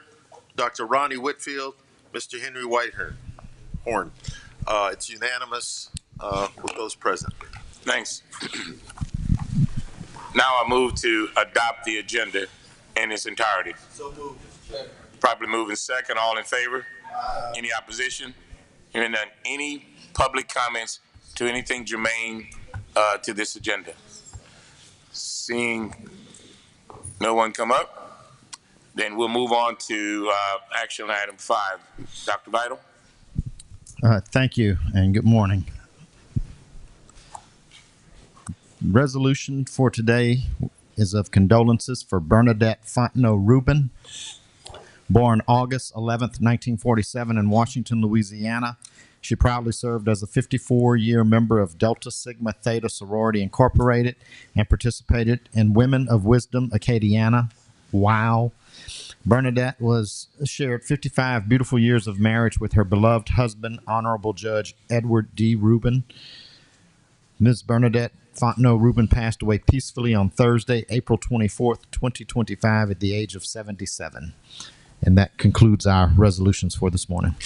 Thank you. Looking at my vice chair, he's now motioning to approve items 6A through 6E in global. Is there a second? It's been properly seconded by the Honorable President from the great College of Suno, Ms. Dana Bailey. Point of order, Mr. Chairman. Can we add 5 also? We typically approve the resolutions. Yes, and I'll add to that Mr. Abrams' motion 5, 6 through E in global. Second by the Honorable Dana Bailey. All in favor? Any opposition? The resolutions are passed, as well as items 6, A, B, C, D, and E in global. Next, informational item, presidential report. President Shields.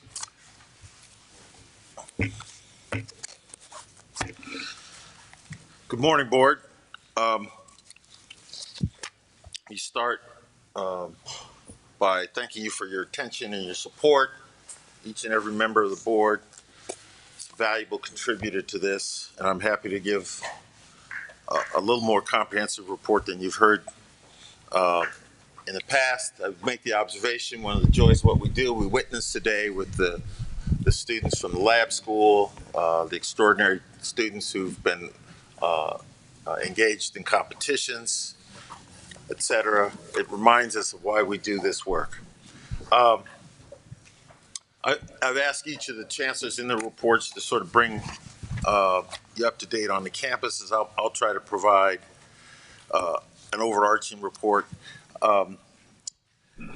Understanding that our funding, the 2 main funding sources that we use to operate on are the state general fund and our student revenues.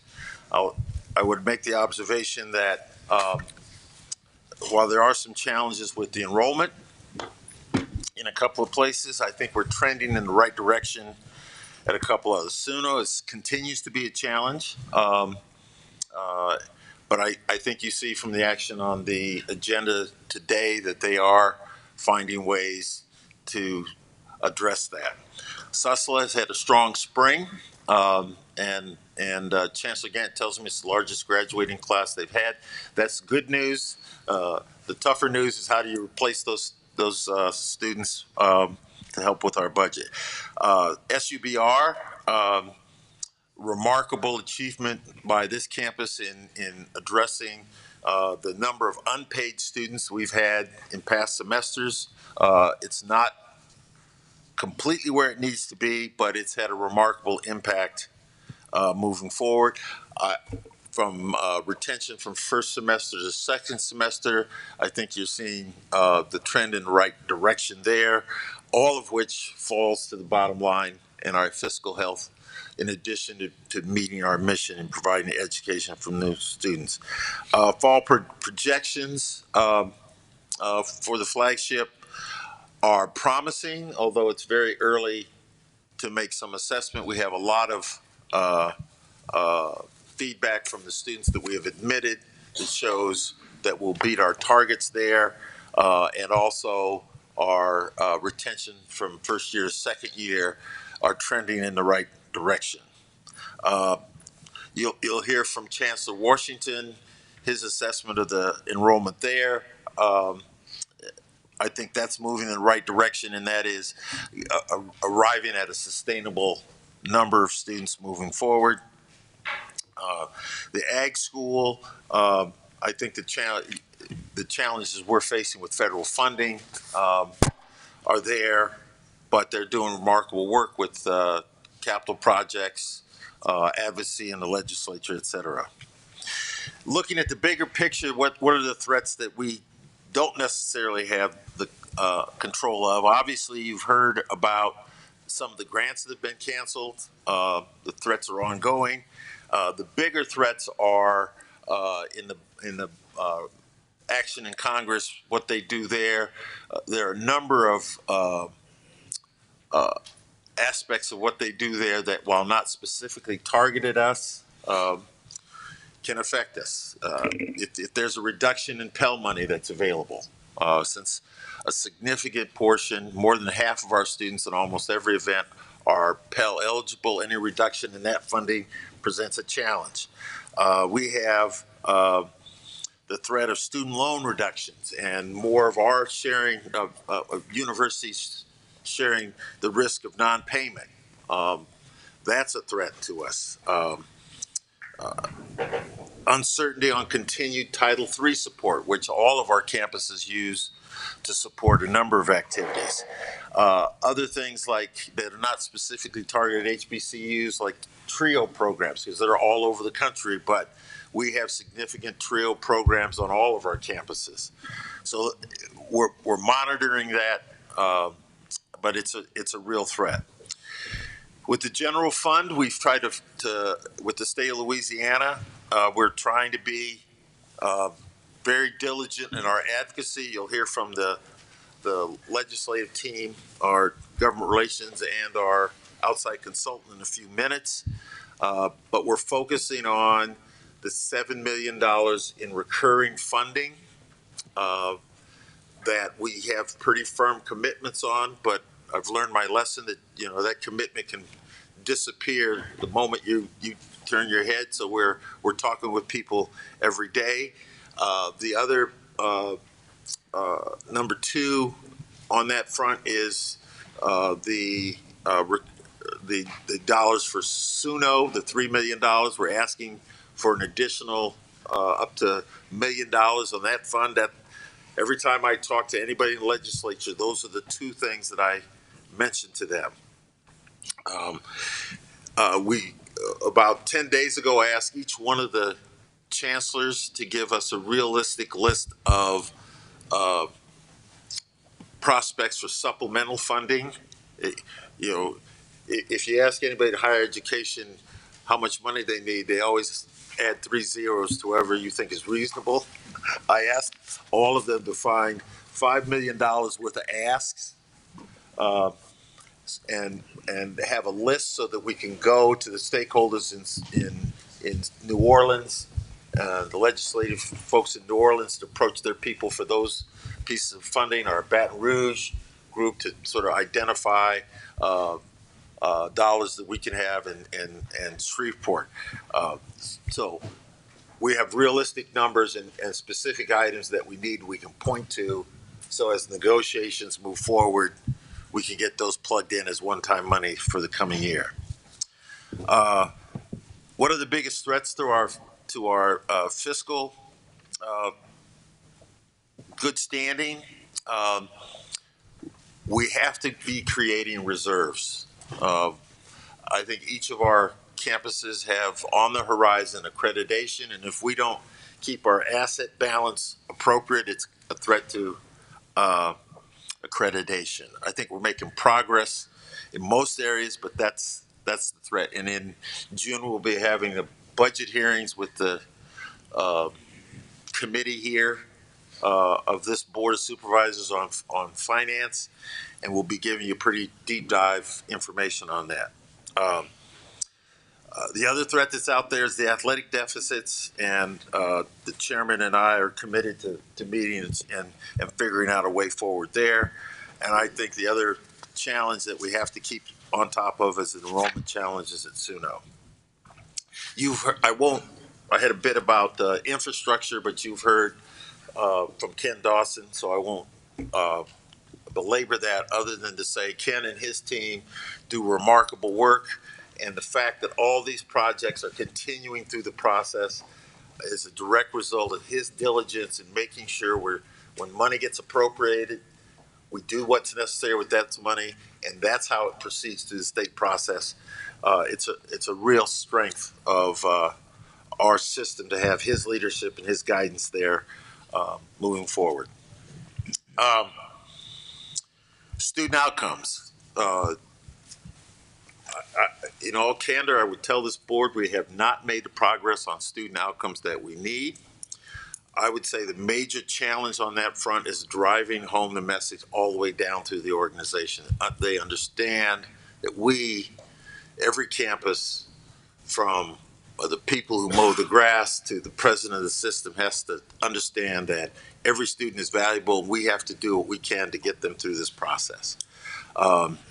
We have a better awareness, I think, across the system of the tools that we've purchased and made available.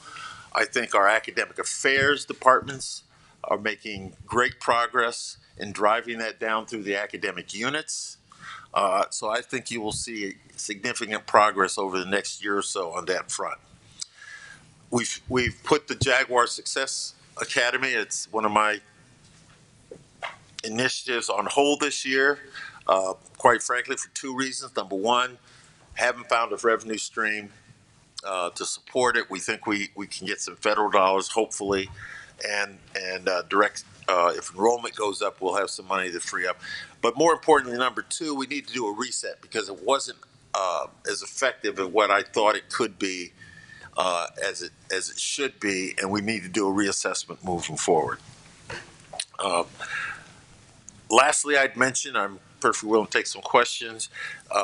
As we think about how to achieve our goals and our mission, uh, I've drawn together about 18 individuals initially to have some real discussions on what leadership is. My assessment is that we get so caught up in just doing the work and trying to take care of things that we won't step back and sort of think about how do we do the work? How do we inspire people to do the work for us? And how you drive that down through the organization? I think you start by having a conversation with leadership and get them to focus on it, move that forward.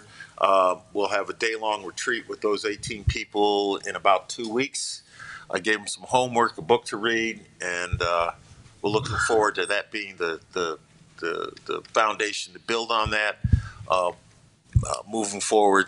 And I'll be happy to report out to you progress on that probably by the end of the summer. So let me pause there and entertain any questions you have. I would like to see you collaborate with, and I haven't addressed this with my colleague, Mr. Paul Matthews yet, but I'd like to see you collaborate with Mr. Matthews in coming up with some type of matrix in the next 60 days. Where's Paul? He's not here? He's outside. He's gone. Okay. Sure. But at any rate, to deal with this U.S. News and World Report, I was reading up on it, and it appears that it's a certain matrix that you just got to check certain boxes. So the way they rank the universities is somewhat subjective, but it appears that there's some objectivity to it. But I'd like to see you collaborate with Mr. Matthews, and I'll talk to him about it, because that's kind of like what he does with the port. But make sure that we check all the boxes on that U.S. News World Report piece, because I don't think we get a fair shake from it. But I'd like to see that. Two, I watched you yesterday. You sponsored food for, I think, the Educational Committee.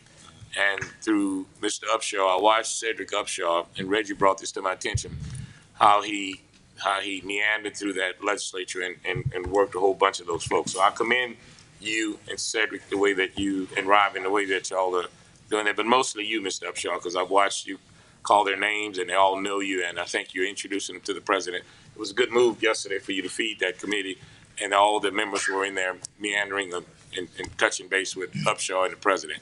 So for the sake of that, colleagues, I've spent a lot of time down at the Capitol, and if you got time, come down there with us. But your president and those folks are working it from that angle, and I think that they're painting us in a favorable light. So I just wanted to commend you on that.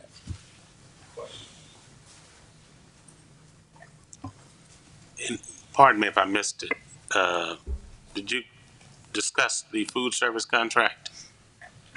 I be quite candid with you. I just found out today that we have 3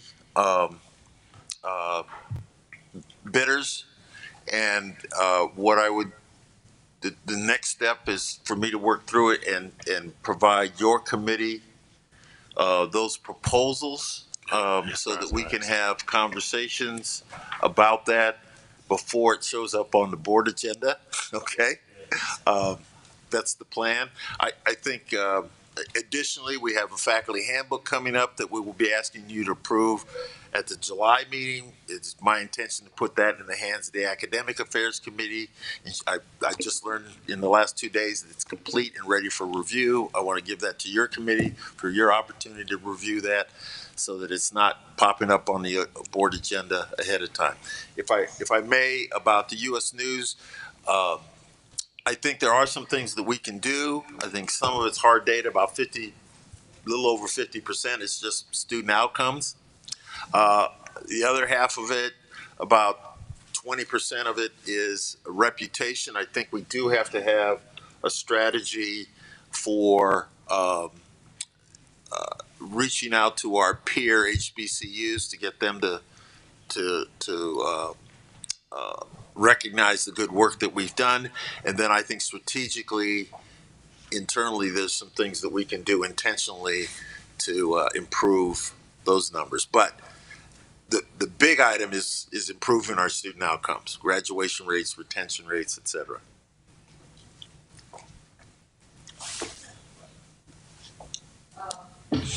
Thank you, Mr. President. Thank you for your report. Just want to follow up on the student outcomes piece. When it gets to the graduation rate and all that, I think the student experience leads into the whole ultimate outcome. So you say it needs to be better on all fronts. I'm going to drill down on the student experience per campus. What do you envision doing to make sure we improve in that area that will lead to better student outcomes? There's some very present issues on campuses from student leadership. So can you speak to what you see doing to make sure we improve in that area? So the first thing I look at is what sort of academic experience are they having? We have all these tools to give us early warning, to do assessments, et cetera. We need to use those tools need to be used by the leadership in academic affairs. We need to be keeping track of the data. We need to be driving that down into the deans of our various colleges and right down to the department chairs so that we are aware of when students may be falling off the pathway. The other side of it is probably student mental health is probably the bigger issue. What sort of experience are they having there? Are we supporting them? Are we finding ways to track students that are being challenged? I think we've done a good job of making greater investments in student mental health resources. Now we got to just make sure we're getting to the students. Bringing up the food service contract, that kind of thing. All of those things touch the student experience, and we have to do well with that. The additional recurring dollars, I want to be focused on. We don't have enough academic advisors. So we need more, and that's what we need that recurring money for, is to add to the number of academic advisors so that they get good advising and it's follow-up advising. So do we not have the funding, or is trouble filling the jobs for them?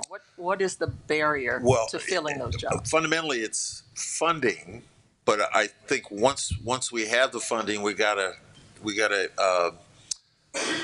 place the pay at a competitive rate. I think across the institution, that's one of the challenges that we face in attracting and keeping talent is paying appropriately. We find that in financial services. We find it in academic services. All of those are challenged by the competitors around us that are paying better. Mr. President, let me piggyback on that. Your office or your chief of staff office falls terribly short of perfection because the problems we experience, this U.S. News World Report, that should be him.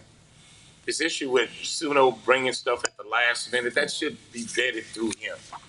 student outcome, he should be reporting to us to say, as your eyes and ears, that, hey, here's what we need to do. We need to, I just don't see it. I mean, I commend you on the legislature, but I'm watching this job really, it's not being held up to its expectation. And I'm just being real about that. And when I hear these issues from these board members and I see the way these chancellors bring stuff willy-nilly at the end, why do you even have a chief of staff office if they're not helping you? I know you can, and I'm not indicting him, but he reads resolutions pretty good. But I would like to see that whole office work with you. They ought to be at the Capitol with you. I just think they can offset a lot of this. For this board to talk about the matrix of the U.S. News and World Report, that should be some conversation within your kitchen cabinet about this, because you're gonna get it from us. And so I'm telling you, to me, that's what a chief of staff does. Keeps you in check with us, and we are the ones having to tell you, hey, do this, do that, do that. And I know you got your hands full, but I'd like to see a global effort from your staff to help address some of the issues that we're talking about. I'm going to get me a Diet Coke if y'all keep talking.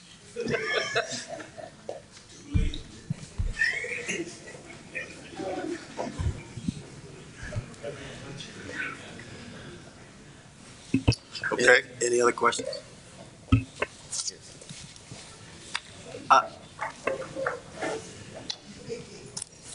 Go ahead, Ms. Mead. I'm not sure how to come behind that, but I wanted to say to you, President Shields, that earlier in the semester, or early in the academic year, excuse me, we did a survey about the student experience, and a lot of things that we spoke about was the customer service. So a lot of things really can be rectified across the system if we, number one, perfect our customer service to the best of our ability. I'd be happy to share that report with you. I'm also conducting at this present moment a end of the year end of the year survey. So basically, those who took the survey in the summer, they're taking it again, as well as more students. And I will be happy to report that to the board, as well as you, President Shields, so you can have that information to move forward with bettering the student experience in this upcoming year. But the main things that I'm seeing so far on that survey is customer service, and that's a conversation that we talked about at our July retreat, and the fact that we're bringing it back up, here now, that the students are still feeling as though that they're not being seen or heard and respected across the system really is one of the major problems. So we speak about, the student experience. We speak about getting students to come back semester after semester and to get their education through the Southern system, but we're not producing quality customer service to our students. The students are the reason why we're all here. So once we start to perfect that, I feel like that will honestly be the push that you need to get those people here to work here, as well as to keep students here. Thank you.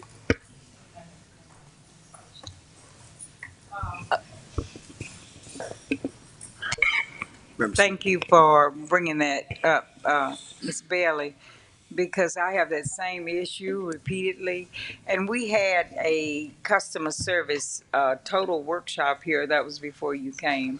And I believe Dr. Merrick was in charge of it. It was SU Smiles. If she's here, she can attest for that. And they went through a total training, and it was really good, very, very well. It was, but somehow it has dropped by the wayside. So I'm going to ask you if you would just inquire and look at it again, because the actual program itself was a little costly to bring it in. And I get the exact same thing that Dana gets. So I think the foundation funded Disney to come in and do that. I hear you, and I've given a lot of thought to this. It's a cultural shift. However, we got to where we are, I wasn't here. We got I know. But what I know is that unless leadership starts driving this down through, and people understand that this is the expectation, it's not going to bring in somebody else to do it over again. No. unless we change that dynamic, and that's going to be the focus of my effort over the next 6 to 7 months, is to find a process where we start driving it down. Now we're seeing it, quite honestly, in some places. I think you're seeing it in academic affairs, okay, across all three land masses. I think you're seeing it in the College of Science and Engineering. I think you see it in the College of Nursing on this campus. I think you see it in the College of Agriculture. So it's not everywhere. Um, but we have to comprehensively address a culture that says the students are first, and we need to make sure we're taking care of them and being attentive to their needs and making them feel welcome. All students. I mean, my concern is a lot of the young people you saw today, they're having a great experience because they're getting all the attention. It's the ones we don't see. So let me ask you this, Mr. President. Sorry, Reggie, I'll yield to you. I'm going back to ride this horse, like on a Friday, when it's kind of quiet up here. I would like to see you walk the campus. I'll come walk with you, because I'm still perplexed as to why why the retention rate is the way and it's been that way for the last 5-10 years. It's been stagnant. Why the graduation rate? I don't understand that after we bring a kid in here, say October, the morning after that day that he becomes official student, why can't we get him back? I just don't understand how Harvard and Yale can do 99%. I don't care if they perceive it's about retaining these kids. So do you and your chief of staff do y'all have a plan that says Tony Clayton enrolls in August, he has a Pell Grant, will he come back to get the rest of his Pell Grant and the rest of his education in the spring?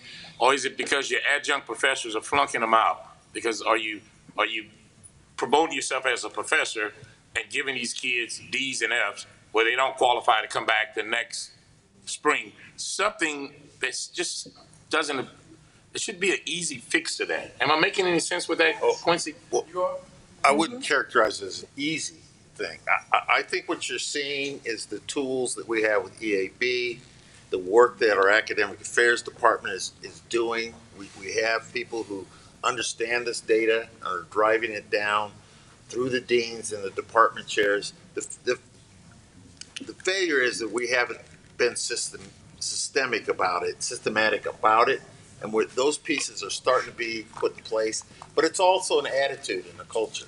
I mean, I had a conversation with one of my deans. I'm not going to call him out because I don't think that's appropriate. But they had 2 graduates in a discipline, and the department chair said, "Well, okay, there's only 2 graduates." That's unacceptable. We have to change that culture and say, this is central to what we're doing. Everybody needs to be paying attention to it. And we lost that somewhere. I don't know why, but we lost that. We're going to take a deep dive on this topic at the retreat. I mean, a deep, deep, deep dive. We also, and I know we got to get there. I don't want to. In fairness, like, we are working on this. Right. I mean, there's good work being done by each of the chancellors, by the academic affairs, by the student affairs departments. So it's not like it's not getting any attention. McMeans is a cut above everybody else here, period. And I don't know what his secret is, but I certainly hope you tell it to everybody else. Stop keeping it to yourself. So let's take this deep dive. We need to talk about tenure. We took that off the agenda, not that those folks are not going to get their tenure, but we have questions about the protocol. Why is tenure so easily given out of this place? So I like this little round table discussion. If y'all want to, let's move on, get to these chancellors so I can get y'all out of here. All right. And I like what you said about tenure, by the way, because we really need to look at what we're doing there. One of the things we have to quit doing, when open admission took place, it became a numbers game. We have to realize, and this to you, Mr. President, and to the chancellors, we cannot continue to accept every student that applies to Southern University. Let's just be candid. We have Sussler. We're going to have to really get out of the numbers game because it's costing us on the back end. So quite frankly, we got to find a balance between quality and growth. And that's the brutal truth. All right, I'm going to, go ahead, I'm sorry. I've been in the academy for a long time, and I know tenure is a sensitive subject. But I want to be on the record that I believe in tenure. It needs to be done right, but I believe in it. And I will tell you that some of the stuff that's going on at the national level, where people being told what they can and cannot teach, that's exactly why tenure exists. And when you're on the right side of what people want you to do, it's fine. But when you're on the wrong side of it, and we cannot train our students to go out into this world without the ability to teach them to think critically and analytically with perspectives from all sides. So I want our tenured process to be run right, but I want you to know that I believe in tenure. Well, I hope you believe in it like I believe in professional football. When you give Carr $200 million contract, he lays down. When they get tenure, they lay down. Somebody told me earlier on the U.S. News and World Report, are they publishing, are they researching, or are they standing behind? I now have tenure. You can't do me nothing.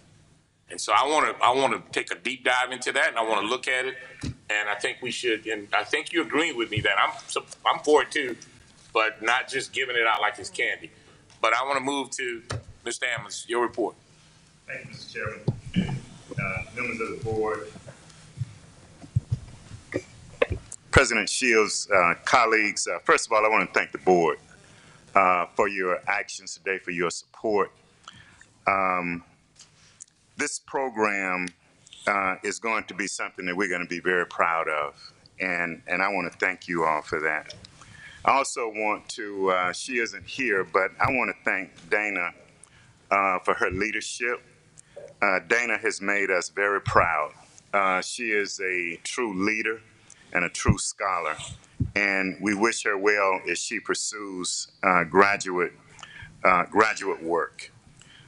This weekend is going to be an exciting weekend at SUNO, like on so many other campuses. We will be celebrating the 2025 graduates of Southern University at New Orleans. We will be graduating our first cohort of nursing students, and the graduates are going to hear from Congresswoman Jasmine Crockett.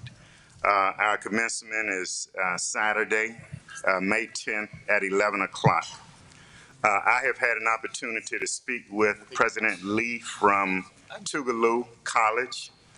As some of you may know, Tougaloo College received concerning calls after Congresswoman Crockett's speech on their campus. We have taken this very seriously. We have put in place certain security protocols. We have requested security support. We have a multi-agency law enforcement present or will be present for the Congresswoman. VIP security measures have been put in place. We also have an emergency plan in place in case there are any disturbances. We're also doing advanced work, and we're prepared for if anything happens after the Congresswoman's speech. Our baseball team came in second place in the HBCU Athletic Conference Tournament, and they have received a bid for the 2025 NAIA tournament, and they will be playing against Ottawa University of Kansas, and their region is being hosted by LSU Shreveport. So Chancellor, I'll be in Shreveport next week. We are working on two major priorities at SUNO. One is growing enrollment, and the other one is stabilizing our finances. We are taking steps to make those things happen. We're reestablishing the evening and weekend college, where we're going to offer programs like business, public administration, computer information systems, museum studies for those students who want to have a face-to-face experience on our campus, and we're going back to one of the things that gave SUNO distinction in its early history. We're also bringing this fall our online Masters of Social Work. We have already received 69 applications for that program. We're introducing data science. Our forensic science program is growing, and our forensic science program has a 100% retention rate. Cybersecurity, the enrollment has doubled since it started. Criminal justice, the Masters of Social Work, Child Development, Addictive Behavior are all programs that we're seeing growth. We have taken steps to market these programs to targeted demographics, especially those students who are 25 years and older, as well as traditional age students and working professionals. We're using TV spots. We're on Meta, Facebook, Google, Instagram, as well as radio. Now, I want to say something about the importance of these federal grants. Forensic science, cybersecurity, and nursing are all being funded by federal grants, federal Title III grant. And those funds have made it possible for us to have cutting-edge programs at the institution. And now, Marcus, would you put this slide up? I want you all to see why this nursing building was so important to Southern University at New Orleans. We have a goal of producing at least 100 nurses per year. If you could go to the next one, and go to the next one. This is what that building is going to look like. It's going to be a grand building on our campus. Next slide. It's 36,000 square feet, 6 classrooms, skilled labs, faculty offices, conference rooms, a library, and lounges for both students and faculty. Next slide. I want you to take a look at this grand lobby. This is what the students and everybody, faculty, and everybody who enters that building will see once they walk into that building. Next slide. And this is a layout of the first floor where we have a lecture hall that seats 100 students, state-of-the-art classrooms, computer labs, a library, study rooms, as well as a student lounge. Next slide. And then the second floor, we have this collaborative corridor, as well as our skilled labs and our faculty and advising offices. Now, I want to thank Governor Landry. Governor, and Mr. Chairman, you stole some of my thunder. Governor Landry. You're taking it back. You keep. Yeah, I'm taking it back. Governor Landry went to President Trump and had this project exempt from the reimbursement payment structure. And I can tell you right now, it would have been a huge problem for us if we would have had to come up with $18 million and then wait to get reimbursed.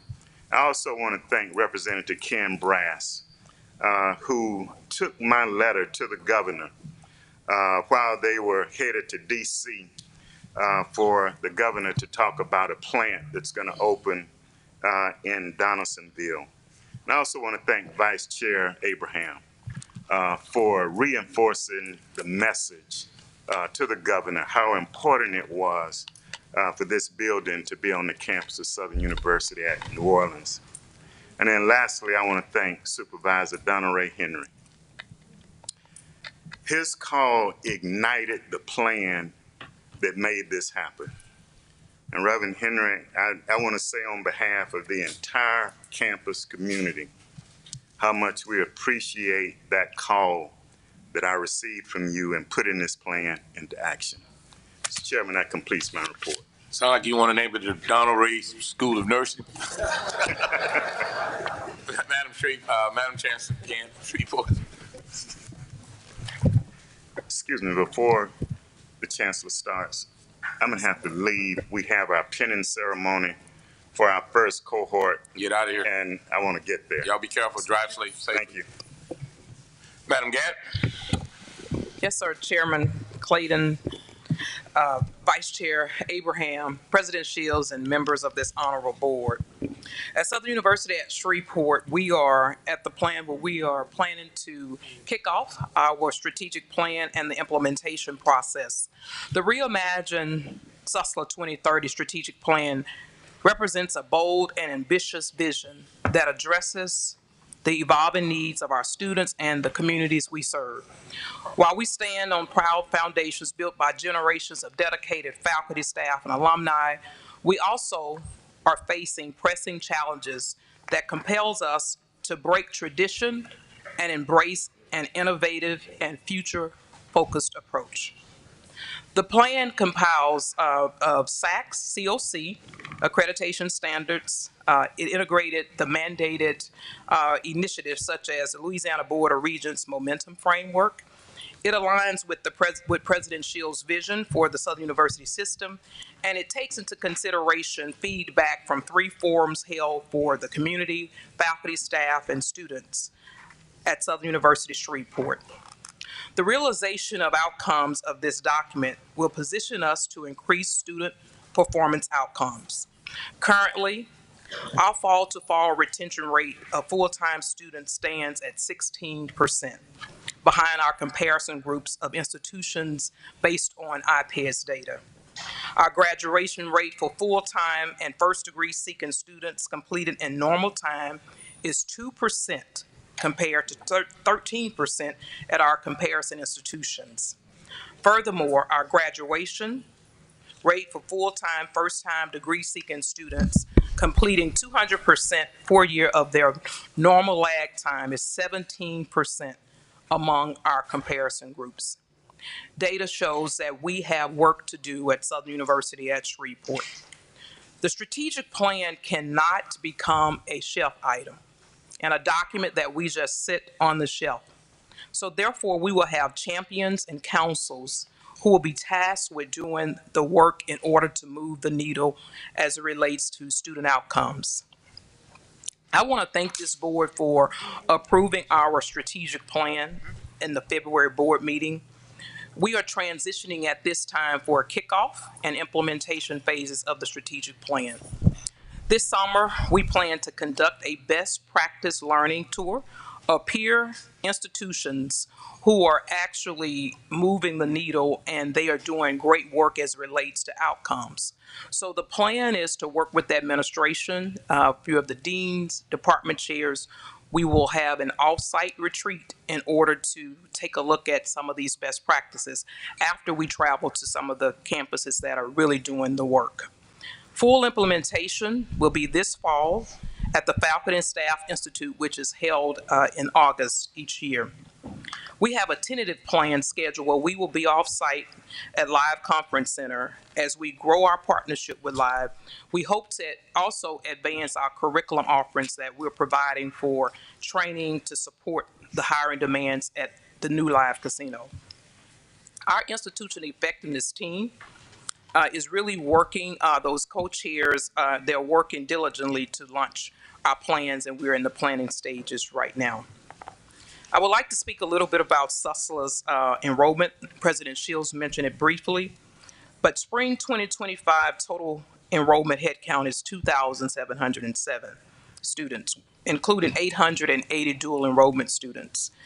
This represents at least a 7% increase in our enrollment overall at Southern University this spring over this time last year.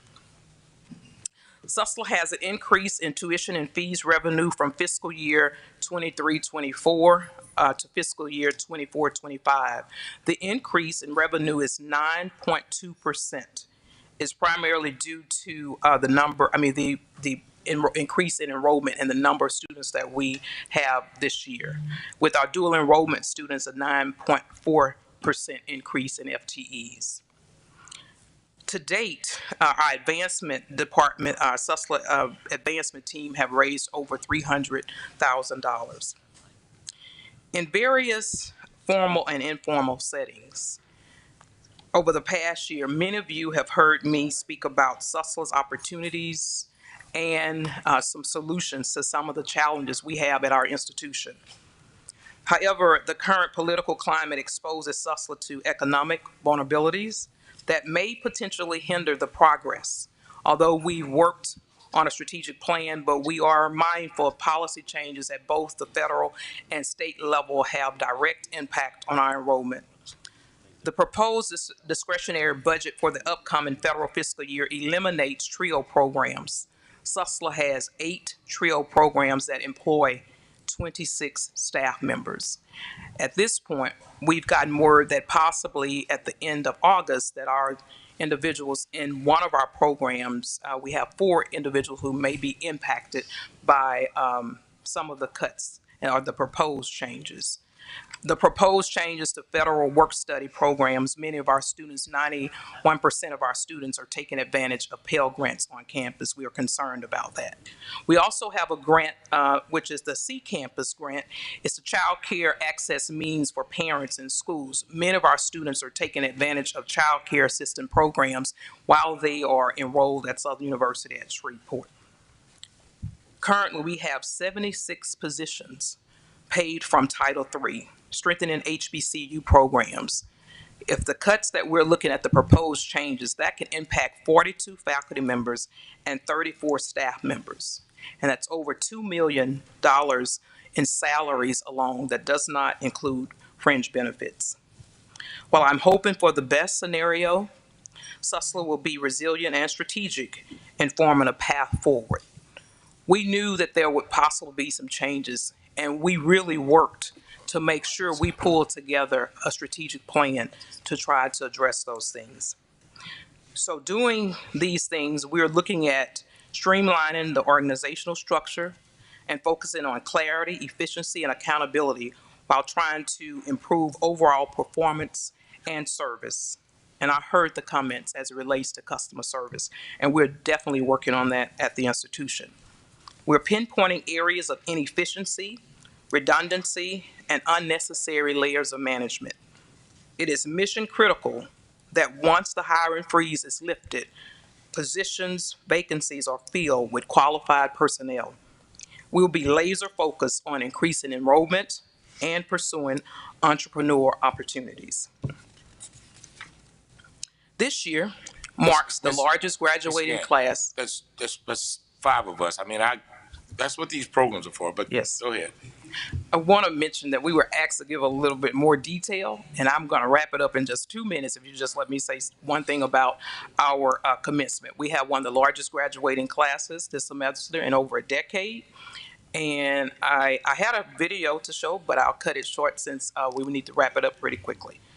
So that concludes my report, and I'll close on the end of we have one of the largest graduating classes this year. Our commencement will be Monday, May 12th. Our speaker is Bishop Joseph W. Walker, alumni of Southern University at Shreveport. And I apologize Thank if I'm you. coming across, but it's 6 of y'all, and if each one of y'all take 10 minutes, that's an hour. Yeah, we were asked but we can read. I mean, when you I love what you did here. Yes, sir, I appreciate it. We were asked to present at least 10 minutes today. Thank you. I know. Mr. McBain, you up next. Do what you want to do. You have tenure. I won't be as. You have tenure. You're cut above. Yeah, I have 3 items, but I'd be remiss if I didn't discuss the fact that we've been actively called to the legislature to report on the Ag Center and College of Ag. Yesterday, I presented to Senate Ag. We will also be presenting to House Ag next week, and then the following week, Rural Caucus. And so we've been making some good headway, and so it's quite timely that I talk about our strategic plan. It's starting to sunset, and so therefore we are in the process of updating our strategic plan for the Ag Center and the College of Ag. And we're going to focus on several things, but also increasing our research efforts, expanding extension program, and of utmost importance to me is recruitment and retention. Our retention rate in the College of Agriculture is north of 70%, and our enrollment has increased more than 60% over the last 4 years.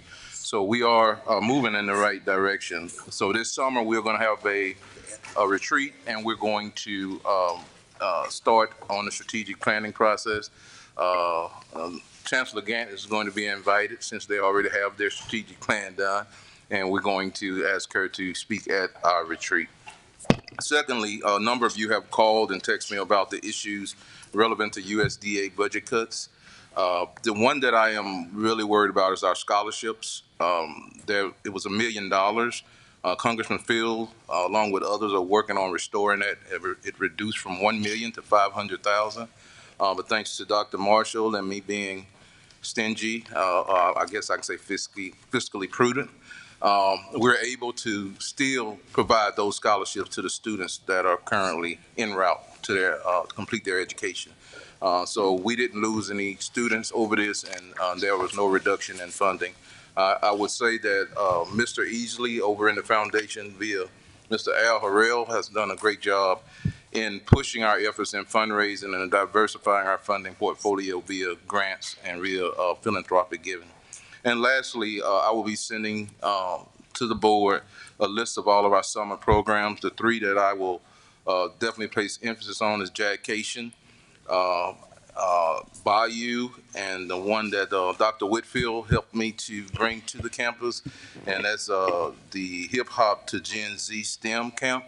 And that was quite popular. In fact, we had a list of about 40 or 50 people we couldn't accommodate, so we expanded it this year, and it's full already. And so we'll be very busy this summer, but the main emphasis we're focusing on is introducing young people to agriculture and STEM.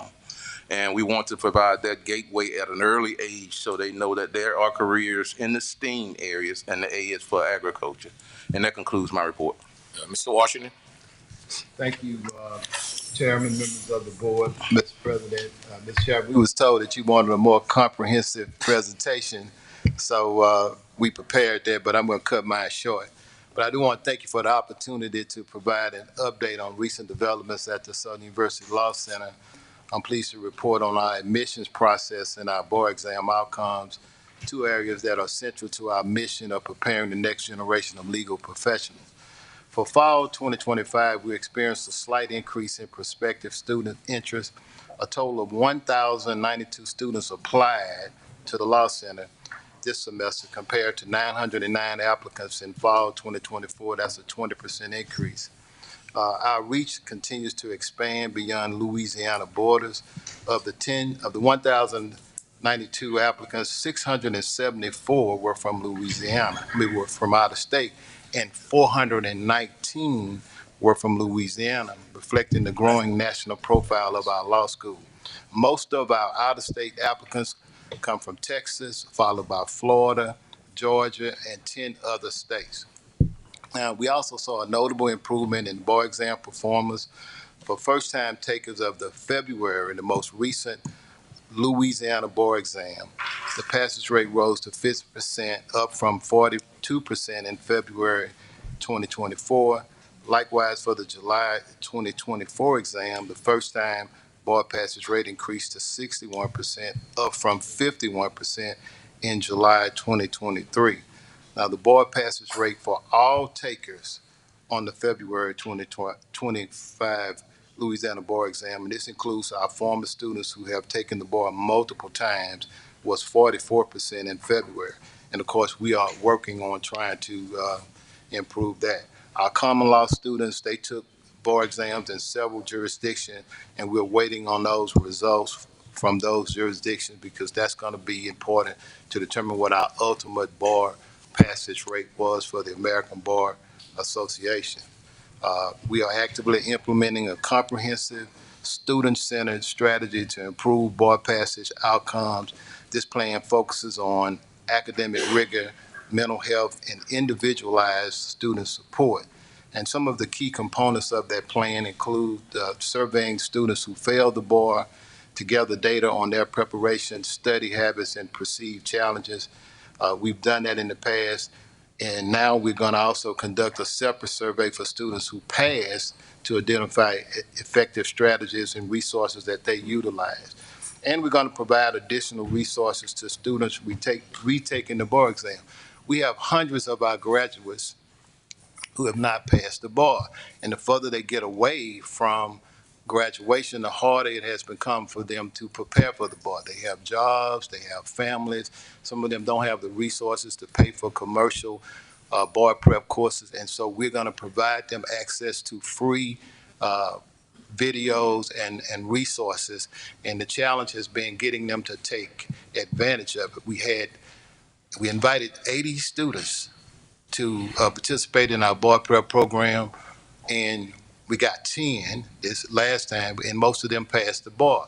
We have boot camps that have been in place for years, and we always have a higher percentage of those students who participate in those programs passing the bar, but they have to come up here on the weekends. And then, or they have to participate virtually, and that has been the challenge, trying to get them to participate in these programs that we are making available. So we're going to send the information to them this time and have them to register and make sure that they take advantage of it. We're encouraging students who did not pass the bar to schedule an appointment with the bar admissions office for a detailed review of their exam. If you fail the bar, you can go down there and review your exam. We're working on improving students' writing skills for the bar exam, providing detailed feedback on areas for improvement, and focusing on clarity, structure, instruction. We're equipping students with effective test-taking skills like strategies for multiple choice questions. On Louisiana bar exam, you can get 180 points on the multiple choice questions. And so some of our students are 10 to 15 points away from passing. If they do better on multiple choice, more of them will pass. So, and we also conducting sessions on time management and writing skills and test anxiety, because a lot of our students suffer from test anxiety. That's my report. Thanks. Chancellor Pierre? Yes, sir. And just because you have minutes, you can leave something on the table. We will. This afternoon at 2 o'clock, we have the graduate school commencement. At that commencement exercise, we'll award 24 students with PhDs, doctorates, and 142 with master's degree. Tomorrow morning, we have the undergraduate commencement, where we will award 494 degrees. So between the two programs, it'll be 660 degrees being awarded. The speaker for this evening will be Dr. Kim Hunter-Reid. Actually, it is 20 years ago today, or this week, that she received her doctorate in public policy. So it's fitting that she be our speaker.